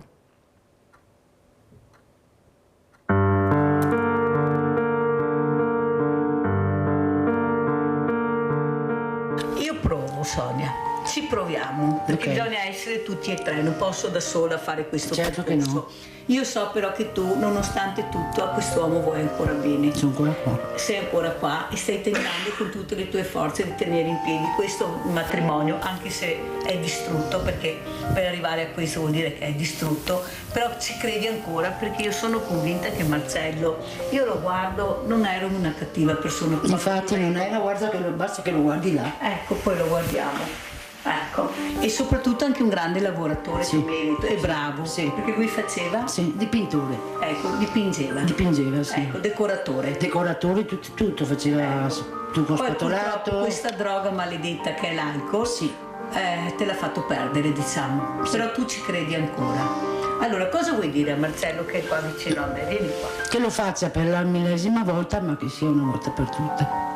Perché lui ha provato diverse volte a disintossicarsi. Sempre con l'aiuto nostro dei familiari, spronandolo, anche dicendogli che l'avremmo lasciato da solo, si è fatto aiutare, però il più tempo lungo che lui è stato senza bere è stato da febbraio a dicembre, sì che sono stato 8 mesi, diciamo. sì. Cos'è che tu vuoi chiedere a tuo marito? Guardalo negli occhi. E tu guarda. Serenità. Serenità. Perché non ce la fai più. No. È dura, vero? Sì.